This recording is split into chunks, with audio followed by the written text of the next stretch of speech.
Hey, Life with Polly. What is going on here?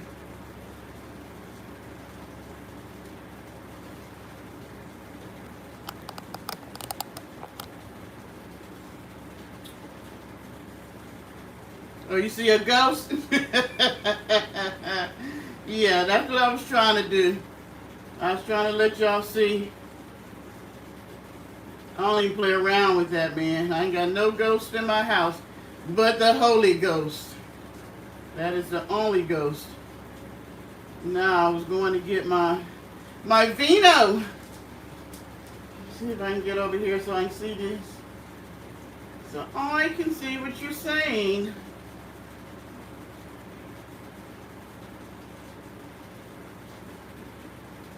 Okay.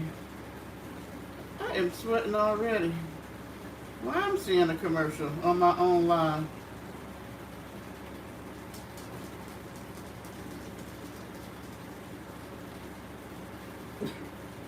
Okay. Let me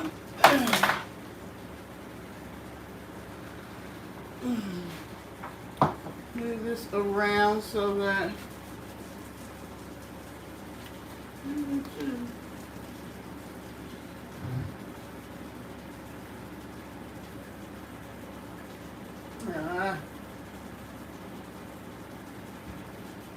sorry, y'all.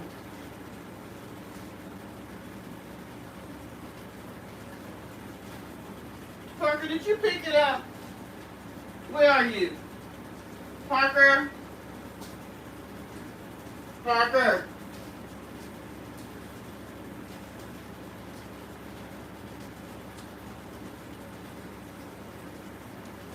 Parker?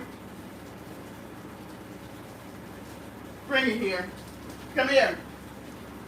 Okay, no treat. No treat for you. You want a treat?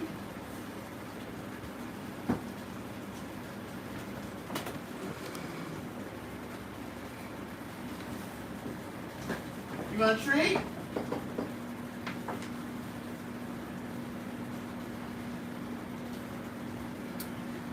Donisha is doing fine. Sorry. Parker, come here. Come. Treat. Come here. Okay, come here. Come here. Come here, treat. Come here. Come. Come here. All right, here. Here we go. Treat. Come. Where are you? Come. Come here.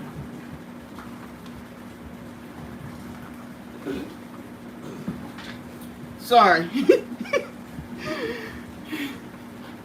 I dropped my lip gloss and Badness picked it up. I knew when he wouldn't come that he had this. He had it. So yeah.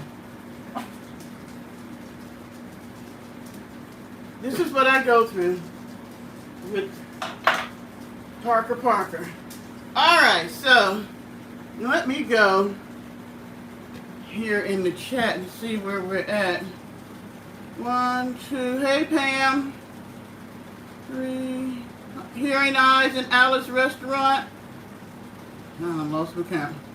1, 2, 3, 4, 5. Martina. Okay, we're at 5. You didn't get a notification? Girl, it was 93 degrees when I came in the house. I was going to sit outside, but I was like, not in 93 degree weather. Not doing it. Yes, Polly, it is like having a child. And Parker be playing too much. He be playing way too much. Oh, my hair is look. I look like I got a helmet on my head. I need a haircut, but I have been so lazy. Maybe if I scoot over.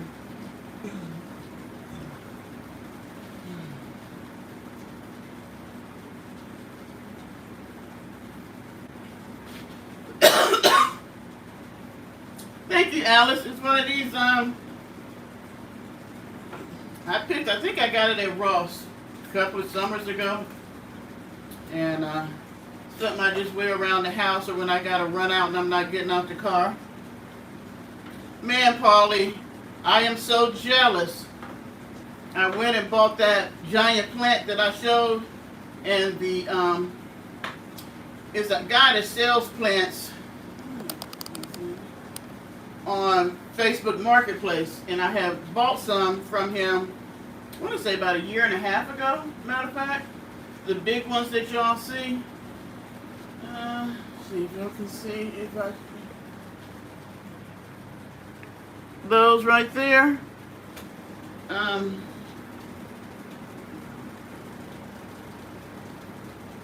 My junky living room, family room. I bought those from him, and he's now got another job. He doesn't deal with plants, so his mom and dad were there, and they were from New York. And me and the mom got to talking, and she was saying when they left to come down here, it was 50 degrees, and they were like they could not deal with South Carolina heat, and I cannot blame them. I can't either. Oh crap! Now my lip gloss and went underneath the TV stand. Okay, I'm back to drinking my Lambrusco. They didn't have a small bottle, so I hate getting the big one because then I don't drink it all. And it goes to waste because red wine does not last a long time. Oh, I'm just really hating my hair tonight. Oh, hi Hama from Iraq. Thank you. So let's see, we were at 5. Hama is 6. Well, I didn't send out, I sent out, it was on the community wall. Y'all know I'm still working on how to do some of all this stuff. So, yeah, it was on the community wall. So, I did send out a notification. Now, that is my goal this weekend, is to learn how to do more of what I need to know how to do on here. Y'all are pushing me into having to learn this stuff. Because you keep requesting it, damn it. You keep requesting it. Well, my dress ain't covering up my belly none. Is it? It is not. It is not. So, how was everybody's Friday? Did you guys have a fab Friday? I hope so. I hope you did.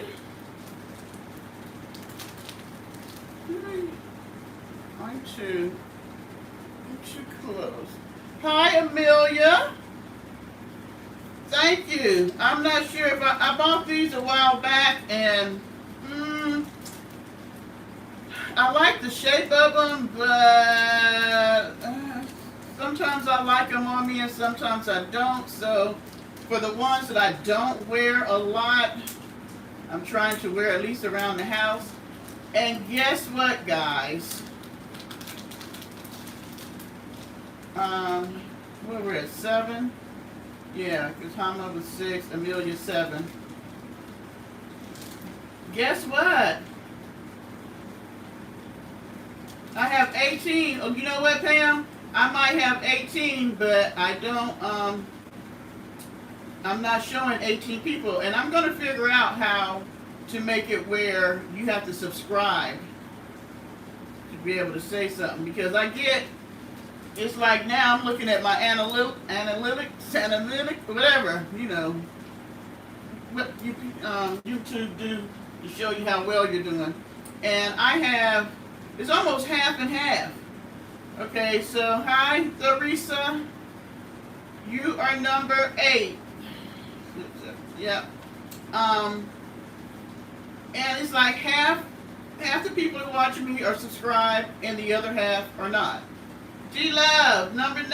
Hey, whoever the next one is our 10th person.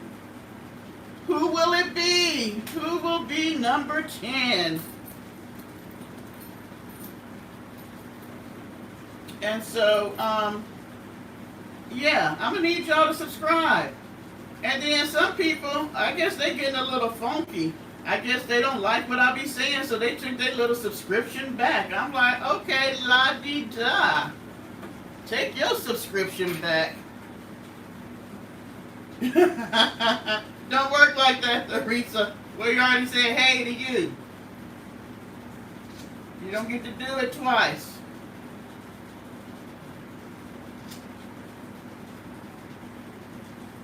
I have a couple of things that I would like to talk about.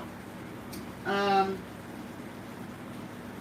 to wait till I get the 10th person because y'all know I've been forgot. But I hadn't even started drinking yet. So, but you know, once I get into this vino, it'll be off and popping. So y'all get your Friday night drink. Get your Friday night drink.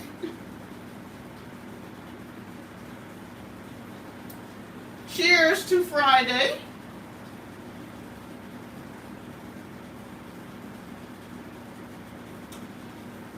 Oh, that's a little tart.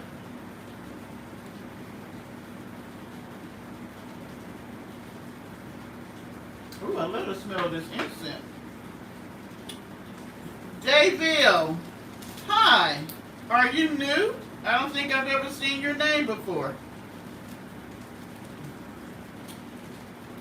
Guess what? Am I saying it right? Deville?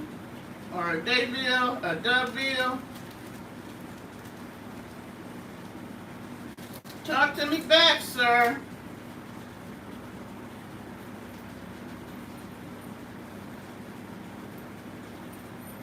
Well, guess what? You're my 10th person that has made a comment in the chat. And because you're number 10, if you have Cash App, I'm going to send you $10. What do you think about that, sir?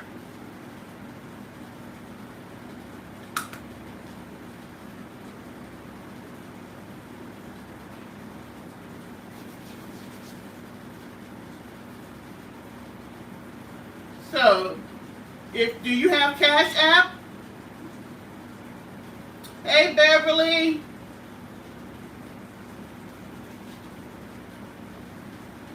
Deville is our 10th person in the chat. He's our winner for the night. Congratulations. Woo! So I need to know if you have Cash App. If not, then it's going to roll over to Beverly.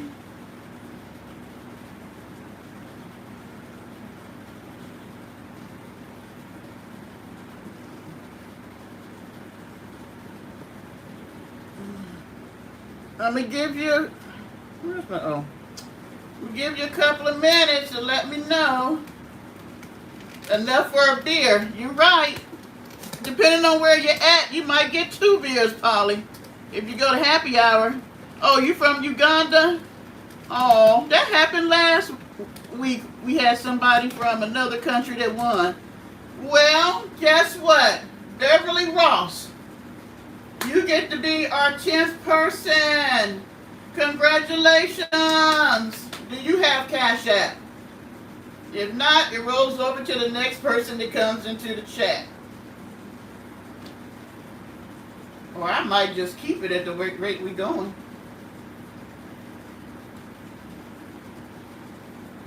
My hair is looking so flat in the back. What is going on? Well, welcome from Uganda. How did you happen to roll over into my chat? You were sliding, and you happened to slide on in? Okay. Oh, Beverly, you didn't have to put it in the chat, but I'll write it down.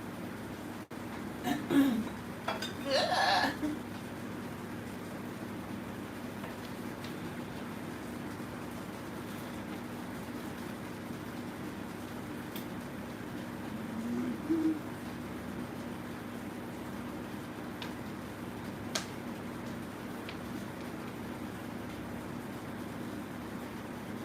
Okay, Beverly, so once the live is over, I will send you your money. Congratulations. Hi, Sierra. And guys, I'm sorry about Tuesday.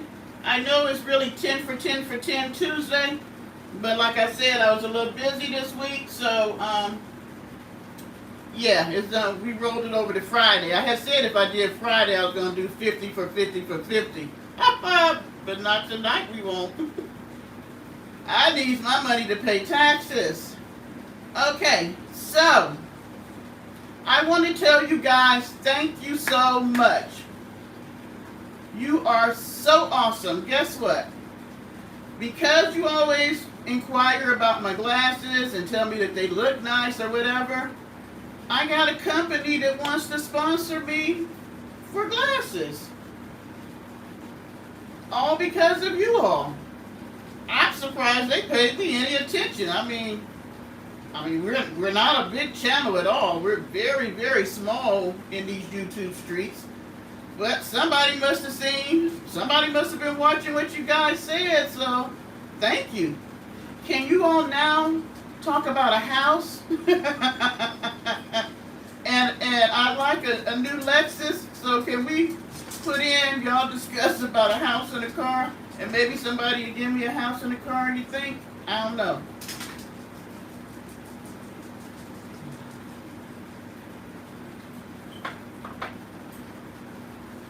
Okay.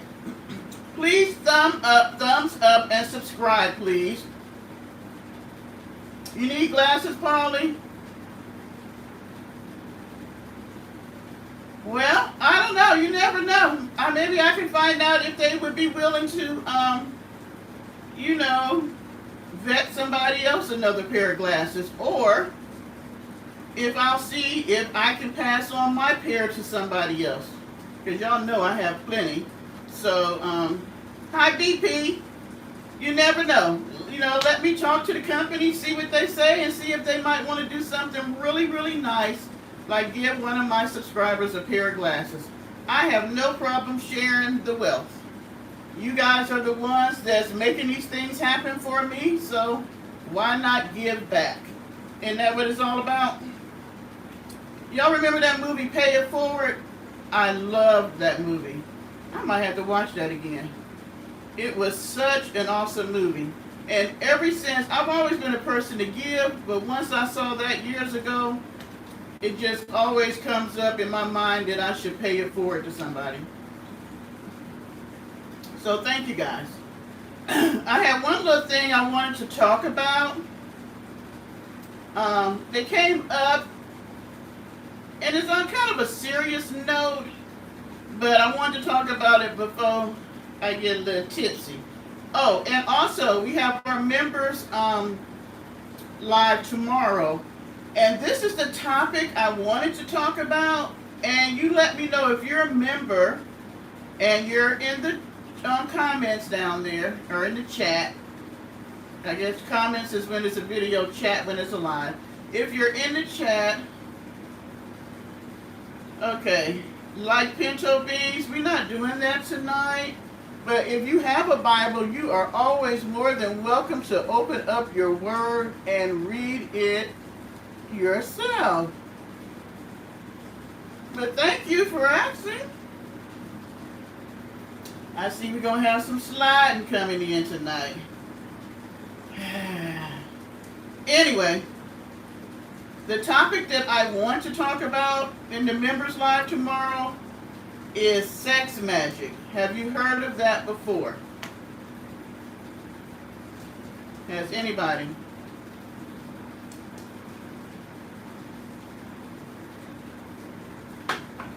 I won't be reading Bible verses while I drink wine. What is wrong with them?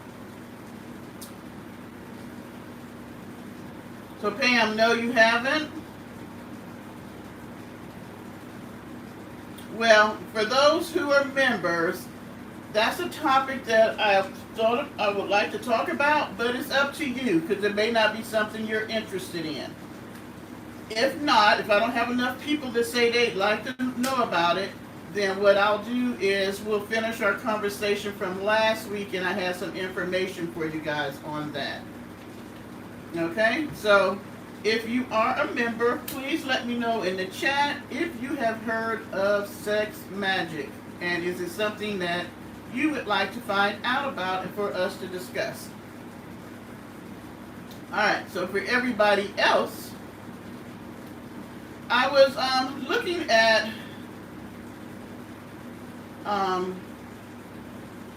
a news thing today, and y'all know that I joke and I play a lot with our buddy over there, but that's not all of who.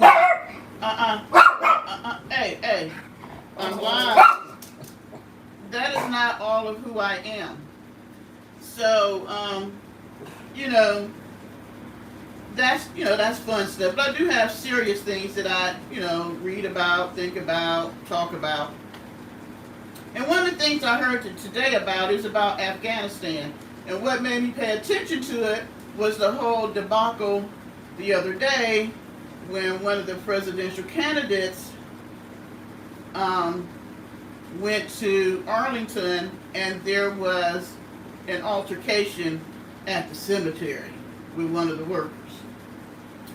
And they were celebrating, well, I guess not a celebration, they were honoring and remembering those who had lost, military members who had lost their lives in Afghanistan when they had brought the troops out. I don't know if people remember that. It was just crazy when they had people climbing all on the airplane trying to come out with them. It was a mess. And there was a few Americans that lost their lives that day. And so they were honoring them at Arlington. But since that has happened, that's been, I want to say 3 years ago. Since that has happened, I think it's the Taliban that took over, I want to say. Don't hold me to that. Let me make sure, I'll come back to you, make sure. I think it's the Taliban that took over. Hi, Hearing Eyes, that what they have done now when it comes to women. And let me preface this. I'm not a male basher. I love men. That's not it. I'm a female. So I'm always looking at how we are being treated regardless. And I can tell you right now, I've traveled to numerous countries. It is a patriotic world. Women still are not equal, which makes no sense. And we're almost in 2025. And women still aren't equal on a lot of bases. But since the Americans pulled out of Afghanistan, because we were there 20 years, and once we pulled out and they took back over, yeah, Martina, the women, they have put them back like years. It is to the point now that young girls can no longer go to school. Can you imagine being a preteen or a high schooler and all of a sudden the whole world is closed down on you? You can't go to school. You'll never be able to graduate unless your family's able to move out of Afghanistan. The women can no longer come outside unless they have a male companion. And even when they do come outside, they're not allowed to talk. The male companion would do the talking for them. And they're only allowed to come outside for necessities such as grocery shopping, going to the doctor's office, getting prescriptions, things of that nature. You just can't come outside and say, oh, I want to take my children to the park. Can't do that. Your park is your backyard. They have clamped down so hard on the women that you have women who are starving themselves. You have women who are deleting themselves. You have young girls who are just literally losing their mind because now their whole world has been taken away from them and they have no rights. And it is mind-boggling. But I say all that to say that a lot of times we are so selfish, all we look at is our yard, our environment that's right around us, right where we're at, our little circle. But the whole world affects the whole world. If COVID didn't show you that, there's something wrong with you. Because COVID showed you how something that's happening in China, that's in Italy, that's in Africa, can affect people in the United States. We're a global world. So, hi, Peaches and Cream. So things like that that's happening to the women in Afghanistan, Look at what's happening in the United States. They took down Roe versus Wade. They took down affirmative action. They're slowly but surely taking away the rights of women and people who don't have. I cannot believe that this summer that the state of South Carolina did not even have the summer program. So how many children went without food this summer because they could not go to a summer program and get lunch? You know? All of this affects all of us. Hey, oh, my son is in here. Hey, boo-boo. Forrest, that's my son. I'm just saying, you know, we have to think about more than just ourselves, because I can guarantee you this. What's happening to the women in Afghanistan, if certain people get in office, they're going to set us back as women. And if you're on the lower end, economic end, that too. Everybody say hi to Forrest. And no, I did not name him after the movie Forrest Gump. I had him, I want to say, about 18 months to almost 2 years before the movie came out. Heaven forbid. When the movie came out and it was such a success, all we used to ever hear is, "Run, Forrest, run." I used to hate that because he would take off running. I guess that's why he ended up being in track years later. But he would take off running. You just going to type that, Paulie? And so I taught him to say, "My name is Forrest Parker, not Forrest Gump." It used to be so cute. He'd be like, "My name is Forrest Parker." But yeah.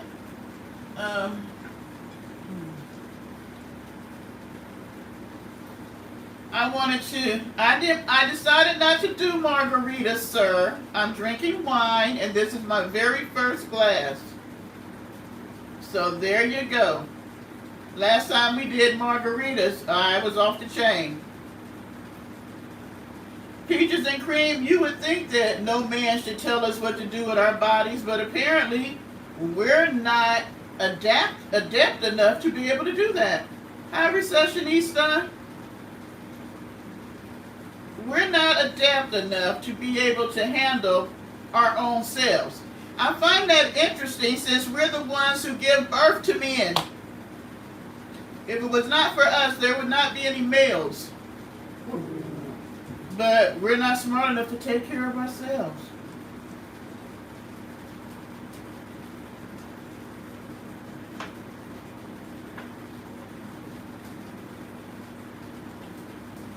Oh, hearing eyes, I'm sorry, I was on a roll.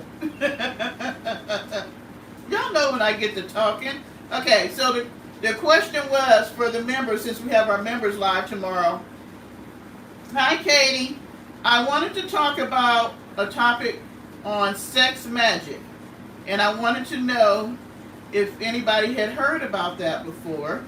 And if they wanted to discuss it in our members live, because that's what I wanted to discuss. But if not, then we'll continue our conversation from last week. So that was the question. And please forgive me. See the cute little emoji that you get when you're a member? It looks just like Parker. Keeping it real. Hello. Hello. So that was my serious little thing that I wanted to talk about. I just wanted us as women, you know, we can complain about the United States as much as we want to, but if you've ever traveled and lived in any other country for a period of time, you will appreciate the freedom that we have here. So, you know, even if things are not perfect here, we're a lot better off than a lot of women in a lot of different countries. So just think about our sisters across the water and the things they're going through. I could not imagine, if I stay in my house on my own, that's one thing. But to be told that I cannot go outside, you know, and when I do go outside, I can't talk. Oh, and they're back to making them wear the whole, I forget what it's called. She used to call the ambulance M&Ms. Oh, that's too cute, Beverly.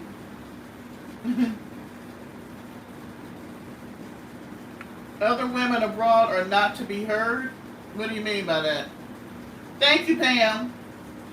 And I'm sure I'm going to say it wrong. Is it the Habib and Burka? When we were, when I had to go to Desert Storm, we were in, Lord, I can't remember where I was. It was at King Fahd International Airport. It'll come to me. I can't think of it now. But they made us wear, we went downtown because before the war started, we could go downtown and take little trips. Well, we went downtown the first time, and over there they have, but they have like, it's the moral police kind of, and it's really for women, it ain't for the men. And they did not like the fact that we had tight jeans and all this stuff like that. So they told the military right away, if the women were coming downtown, we had to wear the garment. We didn't have to wear the thing over our head and faces, but we did have to cover our bodies. And that's because over there,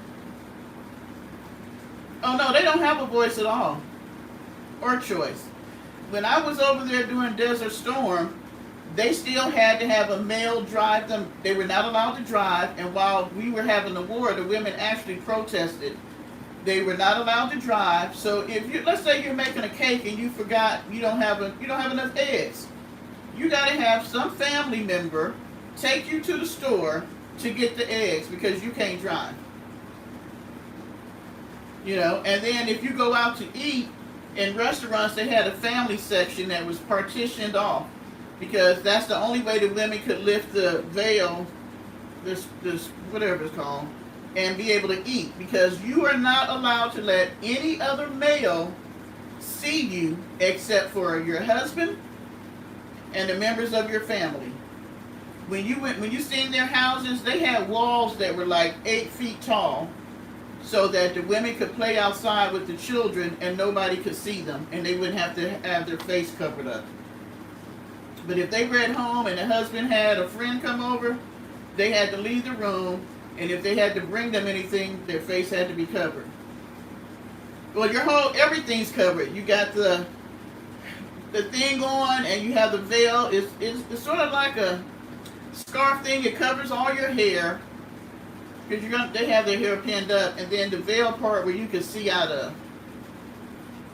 And it was 2 different ways they wore it, because one represented if you were a woman that wasn't married, and the other one represented if you were a woman that was married. Oh my God, you would never catch a woman driving, but if you did, the crime, I mean, if you got caught as a woman doing something against what they said, you could literally go to prison. And they still had women having to pay off. Let's say your dad ran up a bill and he didn't have the money to pay. They would send the women to prison for him, and they would have to work off the money. And y'all know what I mean when I say work off the money. And so if you got caught doing something you weren't supposed to, you could literally get killed, or you would go to prison. Now who knows how long you might be in prison, and do you really want to go in there and they have men come in to do, have relations with you, and they get paid. The men pay to come. That's sort of like what they call their house of ill repute.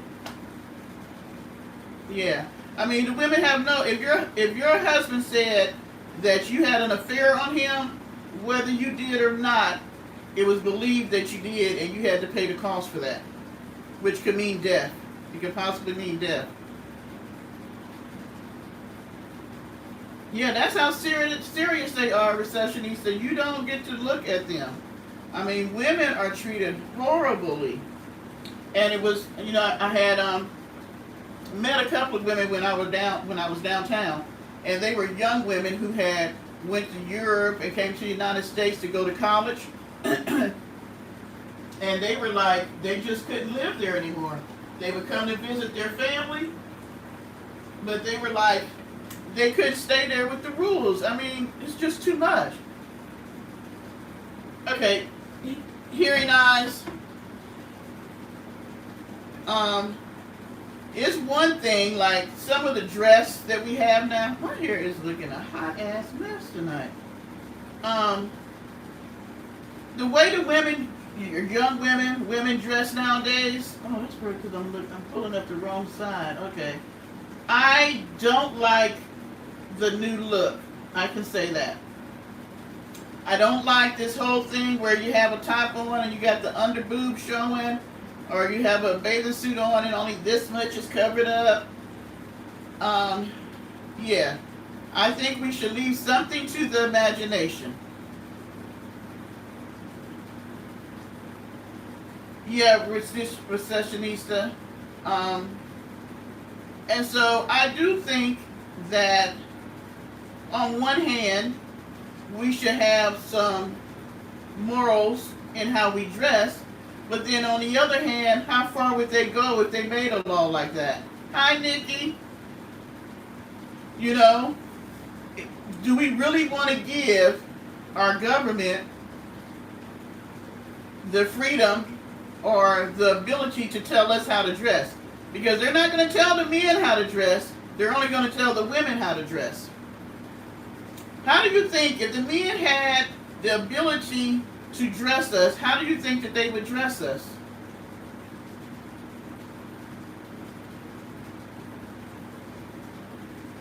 Well, I figure the parents are the ones spending the money, so they're dressing their children. Hi, Sandy. And we're from another generation. Even if you're in the 50 and older group, and if you're in the, I'm going to say, 29 to 50 group, we're in two different groups. Because everybody probably 25 and below or 29 and below, the way they dress, my mother would, we couldn't have stepped out the house dressed like that.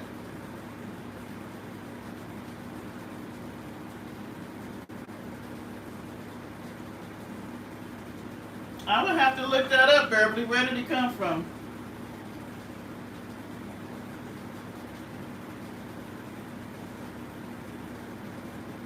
There is a time and a place. I mean, would you wear booty shorts too? Which I believe some people would. If your child was in kindergarten and they were having the little kindergarten graduation, would you wear booty shorts and a top with your boobs hanging out? We sexualize things too much in America for us to be so prudish. We want our little girls to dress like they're young women, and then we have an issue when grown men are looking at them as if they're young women. We have men who are looking at girls as grown women when they know damn well they're not. I mean, we have so many issues when it comes to sexuality,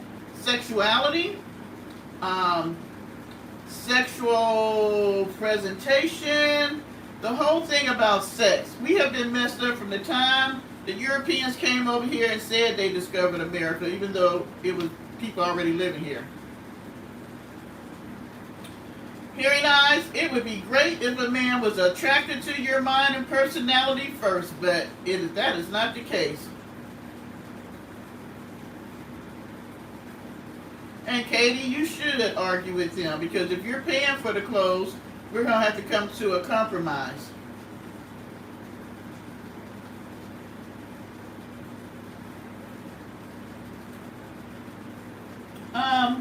Someone mentioned about the women in Africa. There are some areas where they still perform that operation. I forget what it's called. where the women are sewn up. But do you know that every time a woman in that culture that does that has a baby, they re-sew her up? That is horrendous. That is horrendous that they even do it, because you know they're not doing it where they knocking you out and you getting some anesthesia. You know, some of the things they do to us is horrific.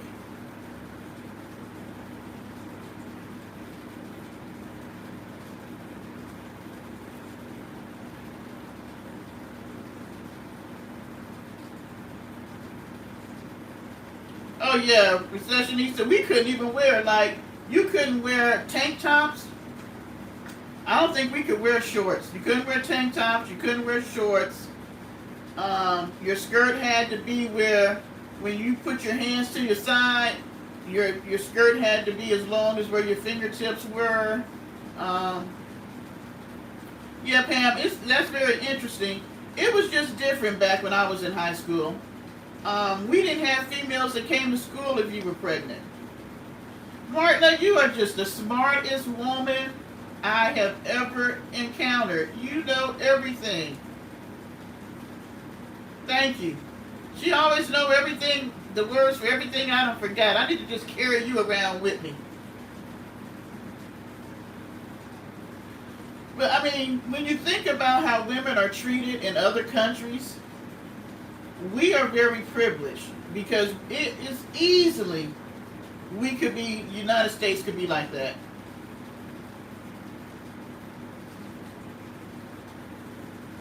Very easily. I think that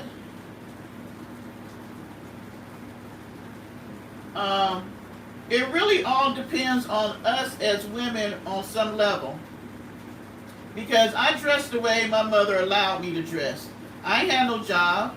You know, we could do compromise on certain things, but for the most part, if she says you wasn't gonna wear that, you wasn't gonna wear it.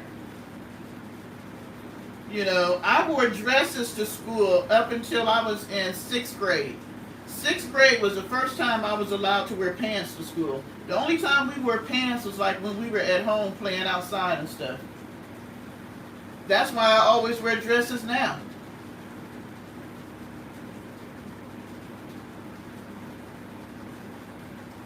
Oh no, you wouldn't have seen us caught in leggings. Those were considered leotards back in the day. No way would we have been able to wear leggings.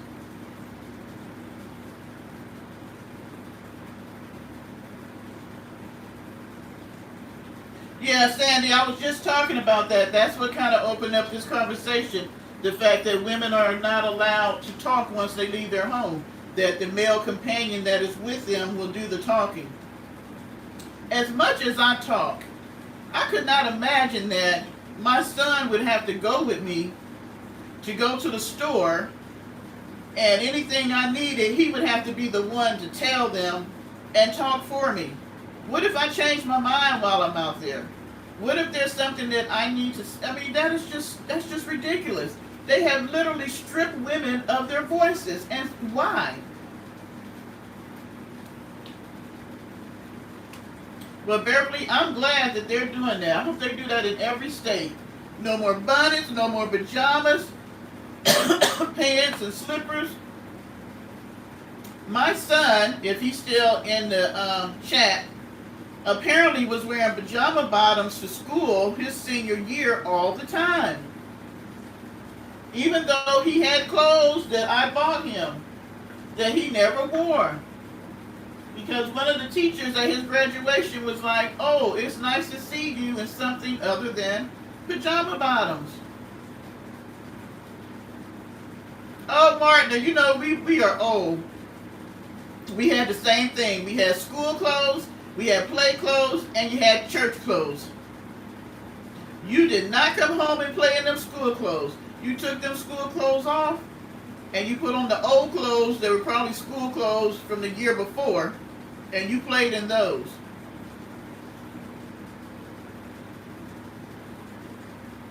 Yep, if your skirt was too short, you got sent home.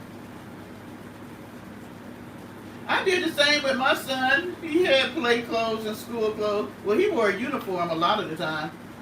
I don't know if it, Forrest, if you're still in the chat, did you wear uniform all the way up to middle school? I wish that they made them wear a uniform up until the senior year. Only when you become a senior would you have the privilege of being able to dress how you want. Really, Forrest? Didn't you wear uniforms all the way to middle school?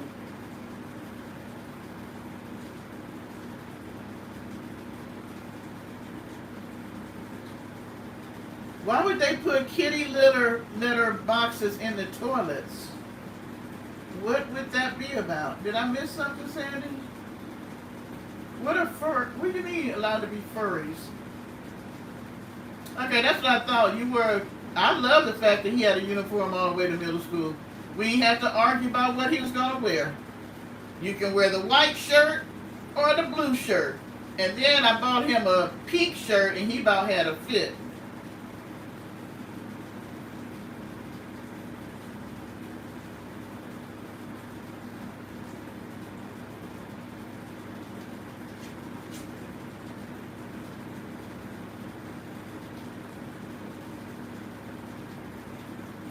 Okay, I don't understand. The only thing I know about furries is when it's a fetish where grown people dress up like animals and stuff. So you're going to have to explain the furry things.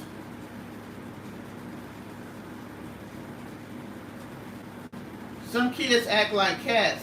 Y'all losing me on this. Uniforms are awesome. Forrest, you wear pajamas bottoms to school every day. How was you expressing yourself? And Peaches and Cream, that's why they started doing it. You don't have kids arguing about who got on designer clothes and who don't, but they still did it with the shoes. Which kids had on Nikes, which kids had on Adidas, you know?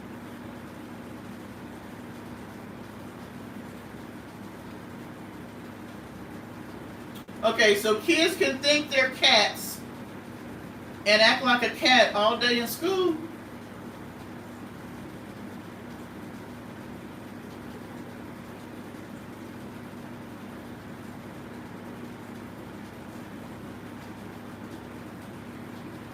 Well, Forrest, you did not take after your mother who likes to dress, which I don't understand that.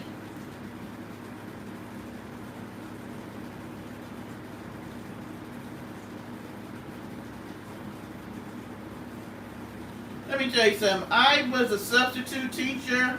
I think I started subbing when my son was in the 3rd grade. I first started with, I think it was junior achievement.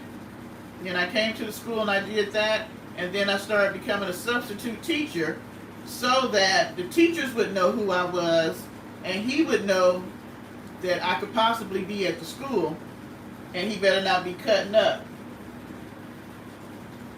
So I think that it's important to, I just think it's important to be a parent. I think it's important to be a parent. I think as women, you teach your daughters how to be young women. You can see it generationally. I have a friend, she's a couple of years older than me, but the way she dressed is the way her 2 daughters dress because that's what they think. They learn from her what it means to be a woman. So the representation that she gave them is the one that they have now. And everybody look like a hoochie. Good night, Katie.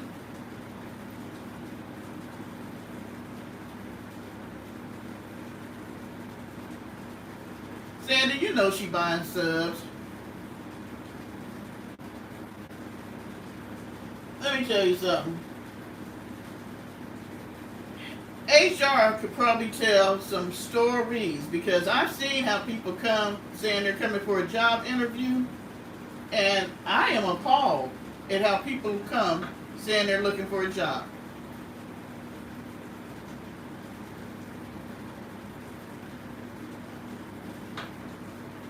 They don't know how to talk. They don't know how to interview. My son said that I made him act like, which I don't know. He says I'm like an Oreo cookie. I don't know if y'all know what that means.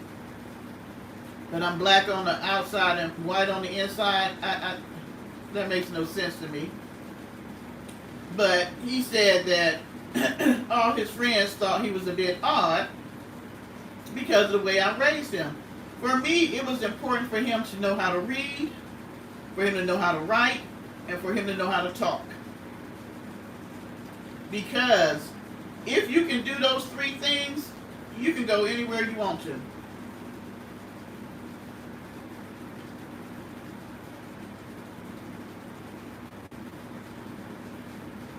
Yeah, Sandy, that's what he called me.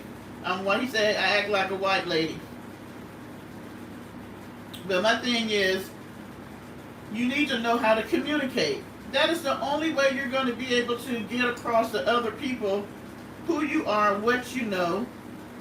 You know, not knowing how to talk is a deficit for you. No, they do not come in with the children trying to do a job interview.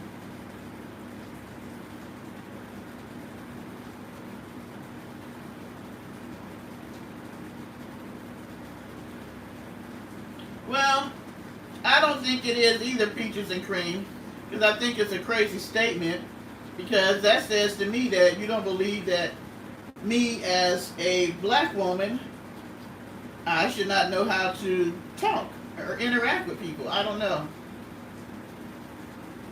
Thank you, Forrest, dear.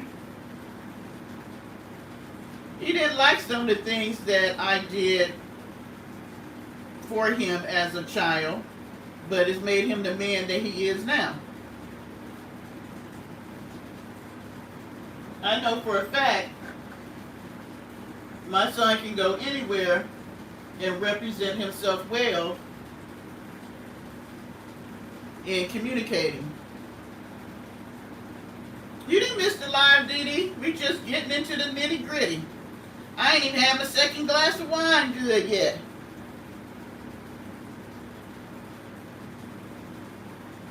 You know, I listen to how we talk every day, and I just listen to the words he uses and all that, and he doesn't know that I be listening, but I'm just very impressed with his vocabulary a lot of times.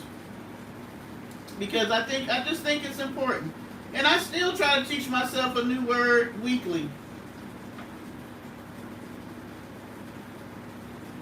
And you're right, Pam, if you had to bring the child to an interview, then ma'am or sir, are you going to have a babysitter when it's time to come to work?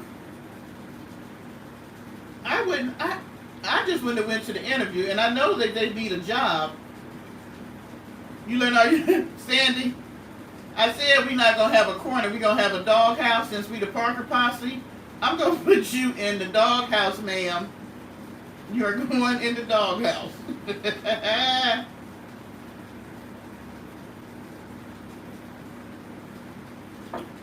See, Dee Dee?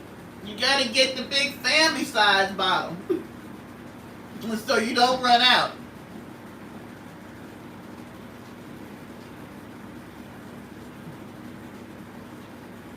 We're gonna give Sandy 5 minutes in the doghouse.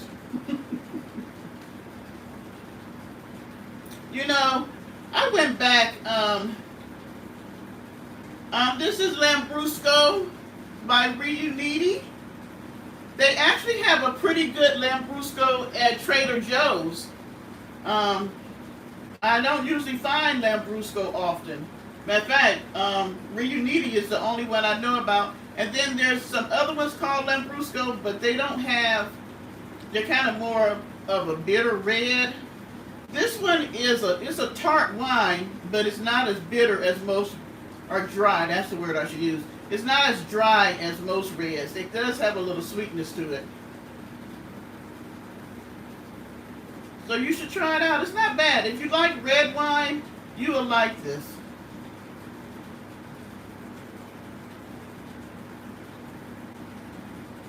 Well, I only had one, and he was very talkative. Oh my gosh. When he started talking, ever since Forrest could talk, he thinks he's the boss of me. And now my grandson is the boss of him.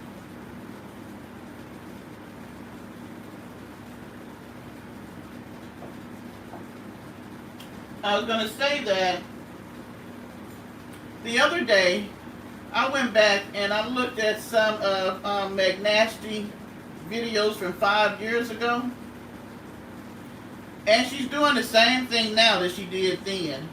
I mean, the ASMR videos, the sleeping, the eating, and all that.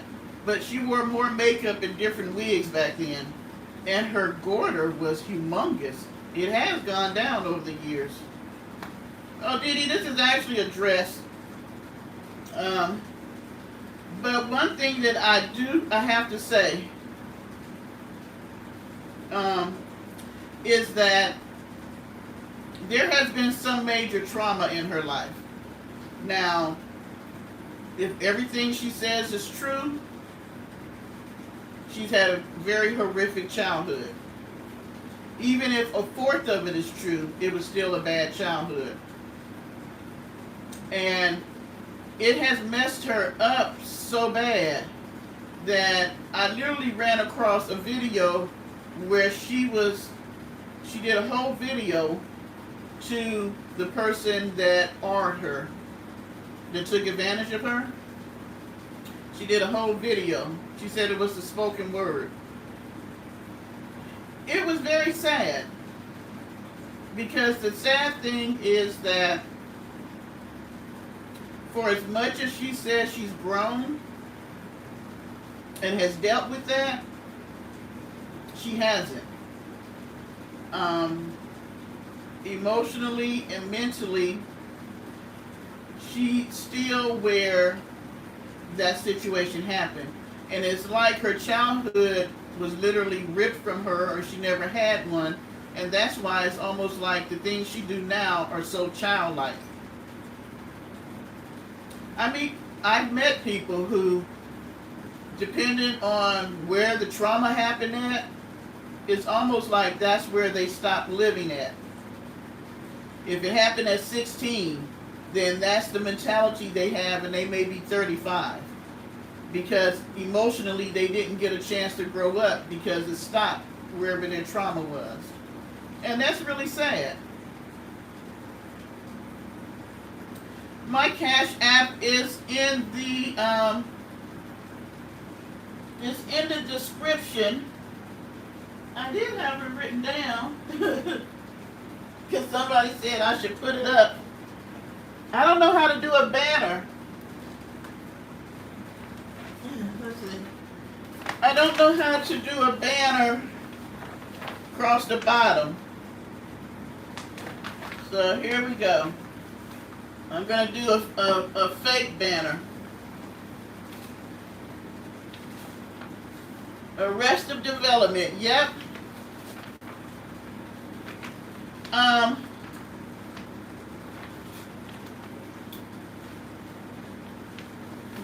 would love to think that one day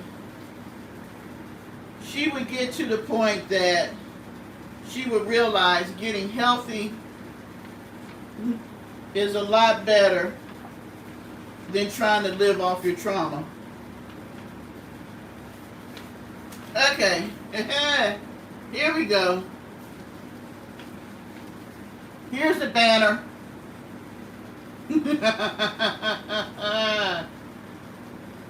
It's DAP 56. That's our banner. I'm actually having my nephew, since we have a 3-day weekend, he's really going to help me get some of this stuff together. Hey, Still I Rise, because I'm horrible. No, Beverly, it does not. But you know what? You know that saying that people have, and they say it all the time, and it's so true. Hurt people hurt people. Girl, what you want me to do? Pin it to my chest? Girl, I don't know how to do no calligraphy. My sister does, though. I don't know how to do that, and I'm not trying to pretend like I know how to do it, nor am I trying to learn how to do it. She does create a lot of her chaos, but you know what? Good night, honey. I love you too, Forrest.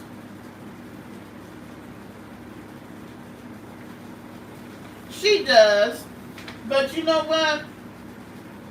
Sometimes you do what you know. You know what I'm saying? Um, if all you know is chaos, then unless you decide you want to know better, then you live a life full of chaos. You repeat the cycle. You remember probably saying at some point when you were younger, ugh, I am not going to be like my parents, or I'm not going to do like that like my mom did, or I'm not going to do like what my dad did. I hate my hair tonight. And what do you find out? You're doing exactly what they did. I'm not going to say what my mom said. And then you look around when you have kids and you saying some of the same things your mother said. You definitely should grow through what you go through, but a lot of people don't. Thank you, Dee Dee. I'll check in after the live. You know, thank you, Dee Dee.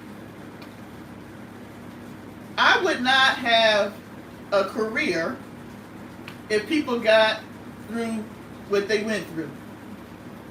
That's the only reason why, as a counselor, you got clients. To help people be able to work through their situation for those who want to. But we all know people who don't want to work through their stuff. The best thing you can do as you get older is learn the one person that's the most important, and that's yourself.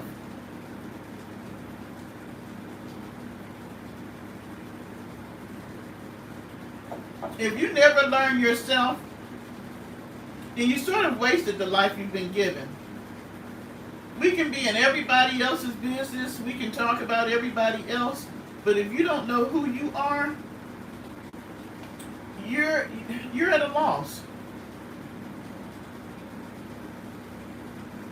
And still I rise, you are absolutely right, because I can relate to what she said. I've gone through some of what she's went through.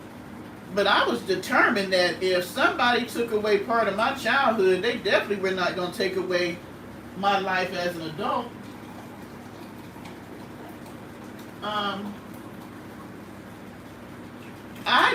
Who wants to be unhappy and hold all that with them for their whole life? I mean, it makes you not have a life. And that's something that we can talk about, excuse me, in our members live. And I don't have a problem talking about it, but for some people it's a sticky issue. For some people it's a trigger. And so I don't have a problem talking about my life and how it was, but I prefer to do it in members.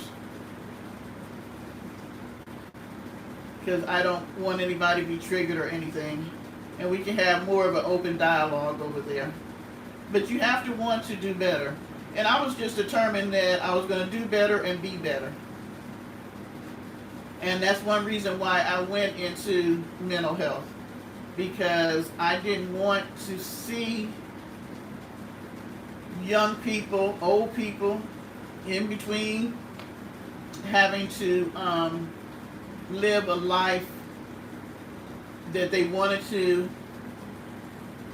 do better and did not have a place to go to learn how to do better. I guess that's what I want to say. Oh, Happy Days. That's one of my favorite songs, though. Yeah. And he was a pedio. You know, he like doing stuff he shouldn't have been doing.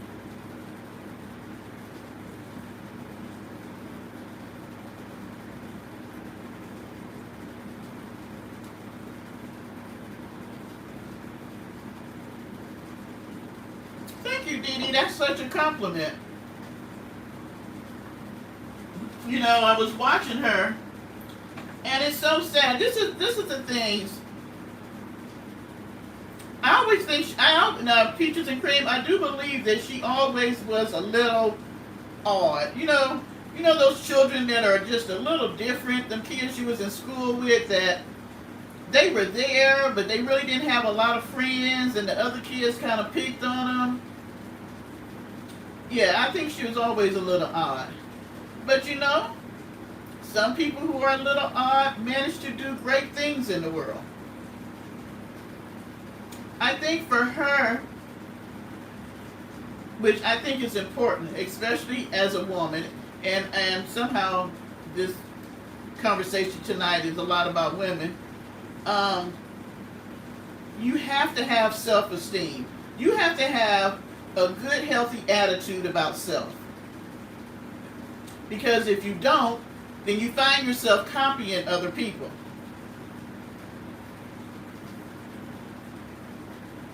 You know, who said she was a child prodigy? If you don't have a good, healthy ideal about who you are, then you're running around copying off other people because you don't have a true identity. And you can look at that and tell, even when it comes to the YouTube channel. She does more copying off other people, even though in her mind, she thinks that she's the best at it, and everybody copies off her. Yeah, she doesn't want help. Not the type of help we're talking about. She said that 5 years ago. That but then in the same thing 5 years ago she was fussing about the fact that her family never got her help.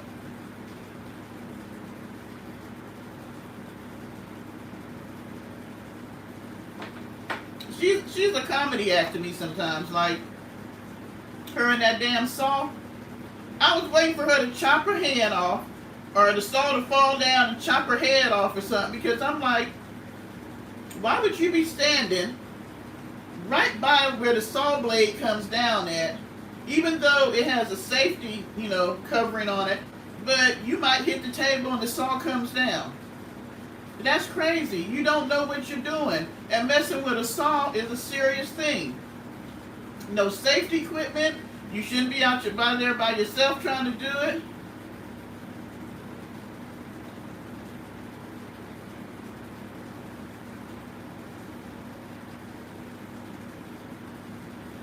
Thank you, Didi. You are just blowing my head up tonight. Thank you, though. Yeah, because she thinks she knows so much. And that's why, you know what, when she was doing the little tour, when she came outside and they were gone, and she was showing how Miss Charlene had bought a new saw, she gonna say because she had to give Miss Pauline's hers back. No, ma'am. You tore that saw up when you was over there trying to use it to cut metal, because it wasn't a saw that you should cut metal with. I'm happy that, in the beginning when she first went down there, it was always like her and Miss Charlene, and Miss Pauline was there, but it was like she was a third wheel.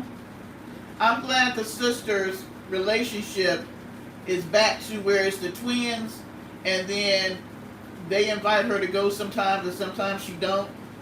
Like Miss Charlene is not stopping to work on her van. She's helping her sister build her van out. Because it's important. I felt like when she first came last year, she was kind of putting a wedge between the sisters. But I knew with them being twins, at some point they weren't going to allow that. Because those women are close. They're like this. It's cute to see that as old as they are, they still dress alike, wear their hair alike. But I don't think Miss Pauline will tell her sister to put her out. I think Miss Pauline would keep a keen eye. And when she sees things going awry, she's going to let her sister know. But it's still up to her sister whether she wants to let her stay there or not.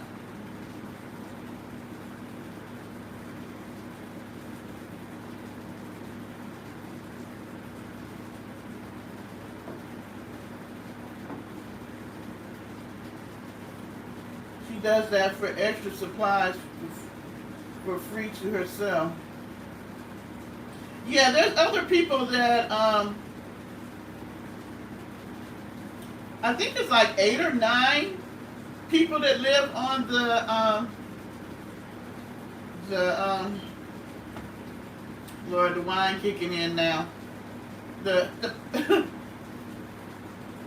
the homestead. I think though, and I could be wrong, but if I'm not mistaken, I think Charlene was the one that bought the land, and then she lets her other siblings stay there, because I know it's like a brother, another sister. I want to say Miss Pauline's daughter and her daughter's children. I think the brother or the sister has, or their kids, or somebody has other kids. Yeah, it's their whole family staying there. So she just came in and just decided she was going to be part of the family. I don't understand. To me, this is just so crazy. I can't imagine talking to one of you guys like offline, and then we just have, let's say we decide to do a meetup, and I meet you, and maybe just to be nice, you say, hey, like I tell Tashana, whenever they're driving through, Trucker Wife, whenever they're coming through, I really would like to meet her and Charlie, and take them out to dinner or something, or pay for their meal. But I couldn't imagine me then saying, hey, can I ride with you and Charlie in the truck? Or I see you guys and I'd be like, hey, Beverly, I'm going to be coming through your town. Can I stay at your house? I mean, that's just too much. Yes, the other dog, I think, passed away. From what, we don't know. Thank you, Dee Dee. Did I make you a mod? Dee Dee? Let me see.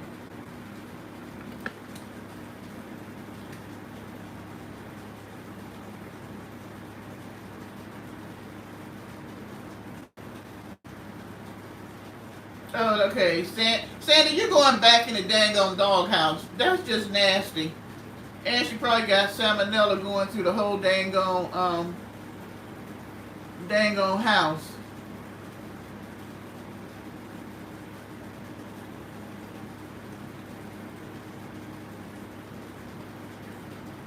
Okay, I just made you one, if you don't mind. Girl, I'm so tired of her making omelets, and I'm just like, how many eggs? I know they got chickens. I wonder if they get their eggs from their chickens. They never say it. Well, you're acting like one, and now you're one. You got a wrench. I hope they do get eggs from their chickens, because that woman eats so many damn eggs, it's ridiculous. I mean, the omelet be this big. I'm like, oh my gosh. And then the other day she was like, when she was showing Miss Charlene's new saw and stuff, and then she goes over to the van to show us that she put up mosquito nets. And then she says, well, I'm going to work in the van maybe later, but right now I'm going to go make me something to eat. Still I rise, that's all she does. That's all she does is eat. She goes and shows that same van looking the same way. I don't understand how you're supposed to be doing a bill out and you're showing us you putting on seat covers or putting mosquito nets up. Ma'am, that's stuff people do at the end of the bill. Oh, I don't know. Well, I would think that they would eat the eggs that their chickens produce. But maybe not. Maybe they sell them or something. I don't know.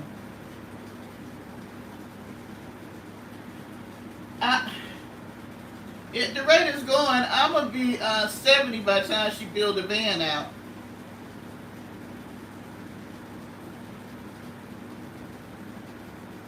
Pam. Now, why are you asking that? She has no idea about her health whatsoever. Have you ever seen her say she goes to a doctor? Yeah, I like Yolanda Adams. I like her earlier stuff.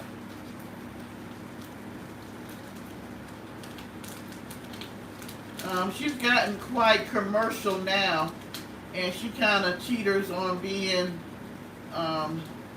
Christian, singing gospel and secular.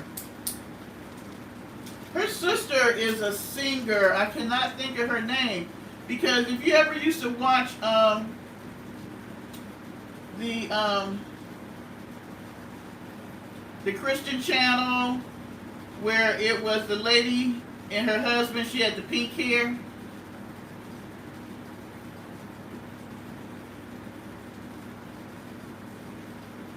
I'm trying to think, what's the Christian channel? It still comes on now, but it's not good anymore. I used to watch it. Both of them have since passed.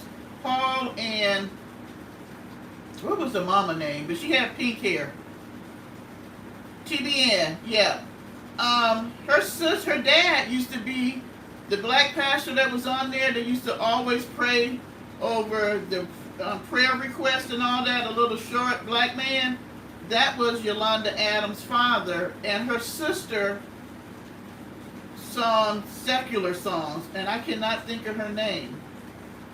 But she was well known because I did not know that was her sister, but that was their dad.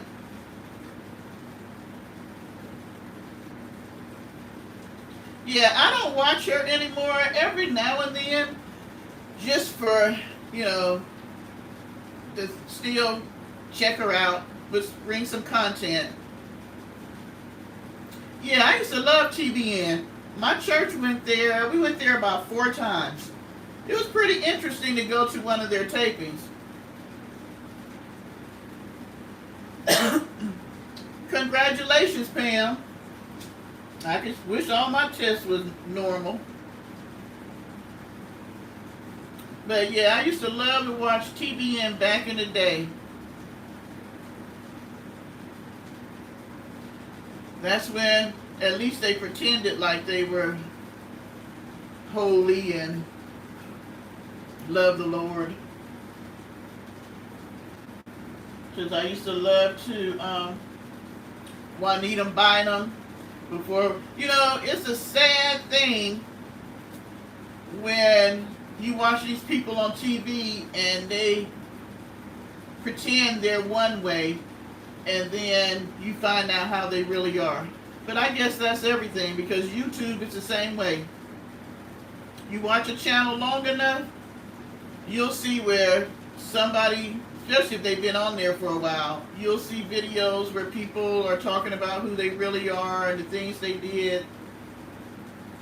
I hope that, I know that even if I'm doing this for 20 years, I'm going to be the same Deborah. You won't hear, if you hear anything about me, it's going to be something that I done already told you. It won't be that you hear about the fact that I was in jail at one time or in prison and I never told you. Or that I'm out here doing one thing and acting like somebody else. Or that I'm trying to get money out of you to fund other stuff that I want to do. You know what I'm saying? What you see before you, this fluffy older lady, that's what you get. That's who I am. And, my son would tell you the same thing. Even when I was operating in the church like I used to, my whole thing was, I used to, ask my family, I would say, I'm the same person at church as I am at home, because I didn't want to have a persona that wasn't me. You're going to get the real me all the time. And either you like me or you don't like me. And that's okay. I'm not everybody's cup of tea. And it's all right. I don't like every tea either. This dress is actually supposed to hang off the side, but you know. But my thing is, I think that it's a lot easier for me to be me than to pretend to be somebody else. Oh no, Peaches and Cream. There's a lot about me that y'all don't know. But whatever you do know is authentic and it's the truth. When people in the chat, you know, inquire about something that I don't want to tell them, I tell them straight up. I'm not going to discuss that. Like, one night some girl was like, can she get a tour of my house? No, you cannot. Why would I take you through my whole house unless I was doing an empty house tour or something like that? Or like when I move, I'll probably maybe do an empty house tour, then show y'all how I decorate. Maybe, maybe not. What do you mean you go to have the lens changed? Oh, okay. Well, we pray for you right now, Beverly. I don't know how many people in the chat and how many people are watching. But we definitely touch and agree with you that when you go on Wednesday, God has his hands on the surgeon's hand and that everything will be okay. When you go in there, you pray before and you can ask the doctor, is it okay if you pray with him if they come in and see you before? If you have to go under, you ask the anesthesiologist, can you pray with them? Because I do. Most people won't tell you no because they feel a little odd about it. But you know, here you go, Dee Dee. We know that God got you and you're going to give us a glowing report on Thursday or Friday once everything is done. And I definitely remember on Tuesday and Wednesday, let me write that down, to add you to our prayer on those days.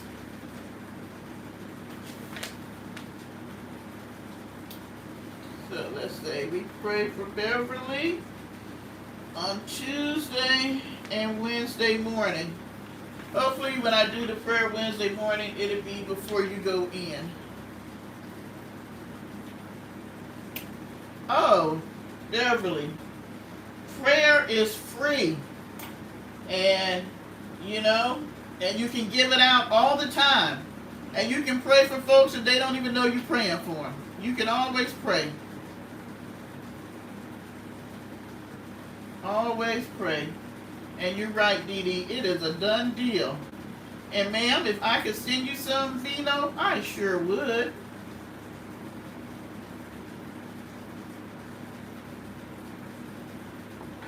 You know, this is a little off topic, but God is so amazing because every time he puts my hand to do something, he makes it so much bigger than what I anticipated to be. Yeah, my mom had cataract surgery. You know, me doing this YouTube was something that when I seen other people doing it and I have been watching it a few months, I was like, I want to see if I can do that. Am I brave enough to go in front of a camera and actually do it? That was the whole reason why I started the channel, to see if I could do it. And I did a couple of videos and I would stop and I might do one and I'll stop. I wasn't consistent because it wasn't like I was really trying to start a channel.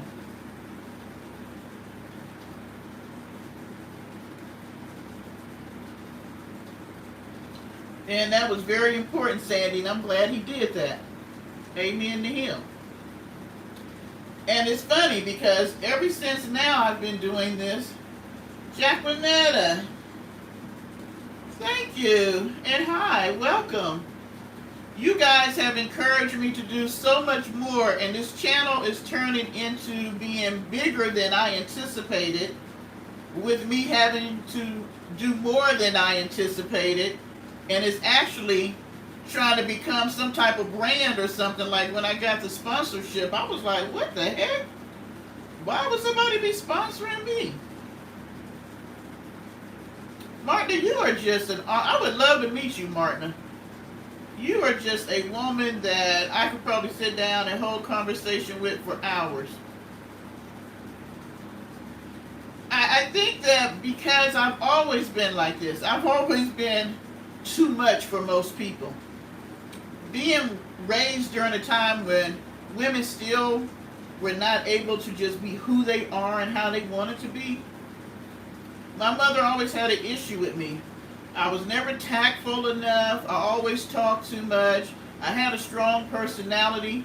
And that, there were times that literally I would pray to God that I wish He had made me a man or a male. Because I knew I had a strong personality. I knew there were things I wanted to say.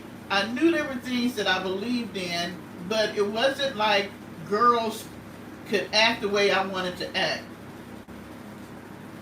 And so I was like, why didn't you make me a male? Because it would be so much easier if I was a man. But I've had to learn that, you know what? He gave me what He gave me in a female form, and I had to learn how to use it to the best of my ability. A lot of times I got in trouble because I had too much mouth for the situation. But, yeah. I've always been a proponent for the underdog. Talk too much, talk too much, and trying to help them. Like the last counseling job I had working for an agency, we had to part ways because I worked with addiction patients. And I have been doing that for about 7-8 years. And the agency I had worked for, I had been with them about 2 going on 3. But all they cared about was money. They didn't care about the clients coming in. They didn't care about them really getting over the addiction they had. It was a revolving door because I worked in detox. It got to a point where I knew the people that came to detox as if they were my friend because they came in there so much. And I'm like, what are we doing? We're not helping them. They detox for 3 to 7 days. They go back out, start over, come back. It was just, and they didn't want to hear anything I had to say. I got a new boss, and it was a young girl, younger than me. For some reason, she felt I intimidated her. And I live in the South, so some of it had to do with race too, because she was not African American. And, yeah. And so finally we had to part ways because I was like, I'm not going to keep doing this and I'm not being of any help. And I don't believe in what you all are doing. It's all about money.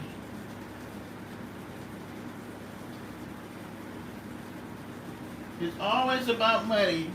The United States, that's the one thing I hate about us. Everything revolves around the money, the coin. It's all about making money, and people never seem to make enough to make them happy. I don't care how much they have. If you can sit down with Bill Gates, well, look, he had all that money, and he hanging out with Jeffrey Epstein, messing around with little girls, and had a whole wife at home that you lost behind that bull crap. But you Bill Gates. I mean, look at Sean Diddy Combs. Coming from the background he came from to be one of the most well-known rappers, even though he didn't rap well, but he built up his brand to be, he knows people from everywhere. To being taken down behind the vices that you have because you never got yourself together. He never got himself together mentally and emotionally, and it's his own downfall. Hearing eyes, I'm going to put you in the doghouse. I'm looking at these people who have amassed so much materially, but when it comes to knowing who they really are and all that stuff is just covering up all the junk that's inside them.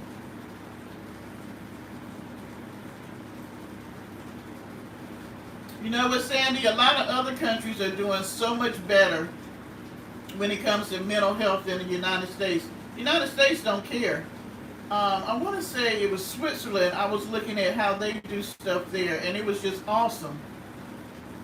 Other countries that deal more with the person, um, the human nature part of the person and all that, do so much better than the United States. The United States was built on money. The Europeans came over because they didn't want to be taxed. And then they came over and stole land from people that was already here. And it's been about building and making money ever since.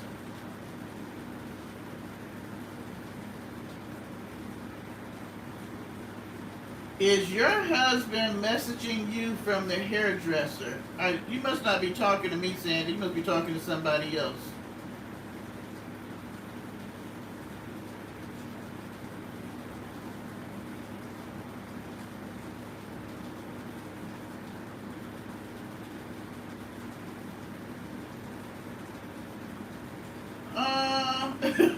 This is why we need 2 YouTube accounts. You be getting my ass banned from everything. Okay. Let me ask you guys this. This is a game that I play with myself if I have to travel a long distance, or I used to do this when I used to have to drive from work, because most of the time I worked about 30 to 40 minutes away from home. So I would imagine that I won $1 million, and on the trip home, I would think in my head how I would spend that money.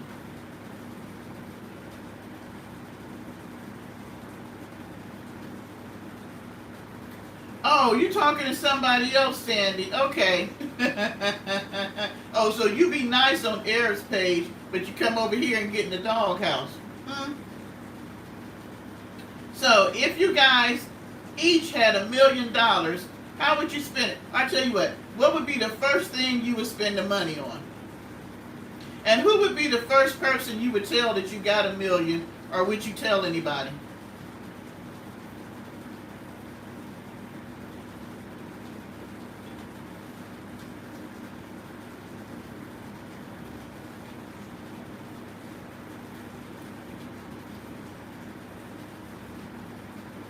Well, I think statistics are important when it comes to certain things. Not necessarily the person, but when it comes to looking at a large group of people and trying to narrow things down.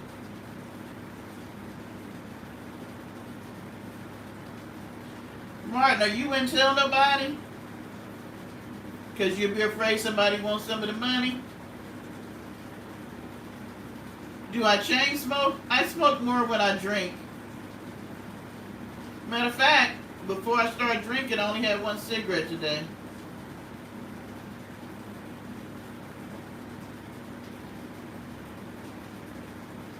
When I quit drinking, I quit smoking for the most part. I mean, I don't even smoke a pack a week. So, I need to quit all the way, but hey, we all got vices. I'm not encouraging anybody to smoke or drink. Hey, Arab, somebody, you know what? Sandy must have talked you up. Because she was talking about how nice she be's in your chat, and then she get over here and get in the doghouse.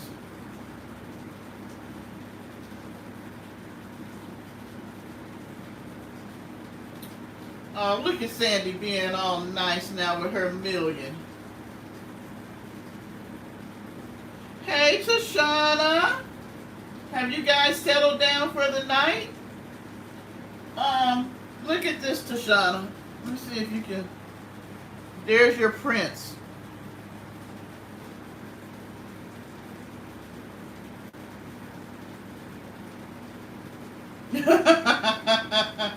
No, Sandy. Not everybody, just you.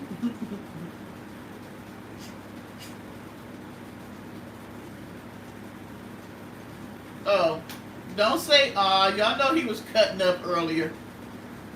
He tired from being bad. Is there a way you can check a band list? I got it up here. This is where I'm keeping the band list.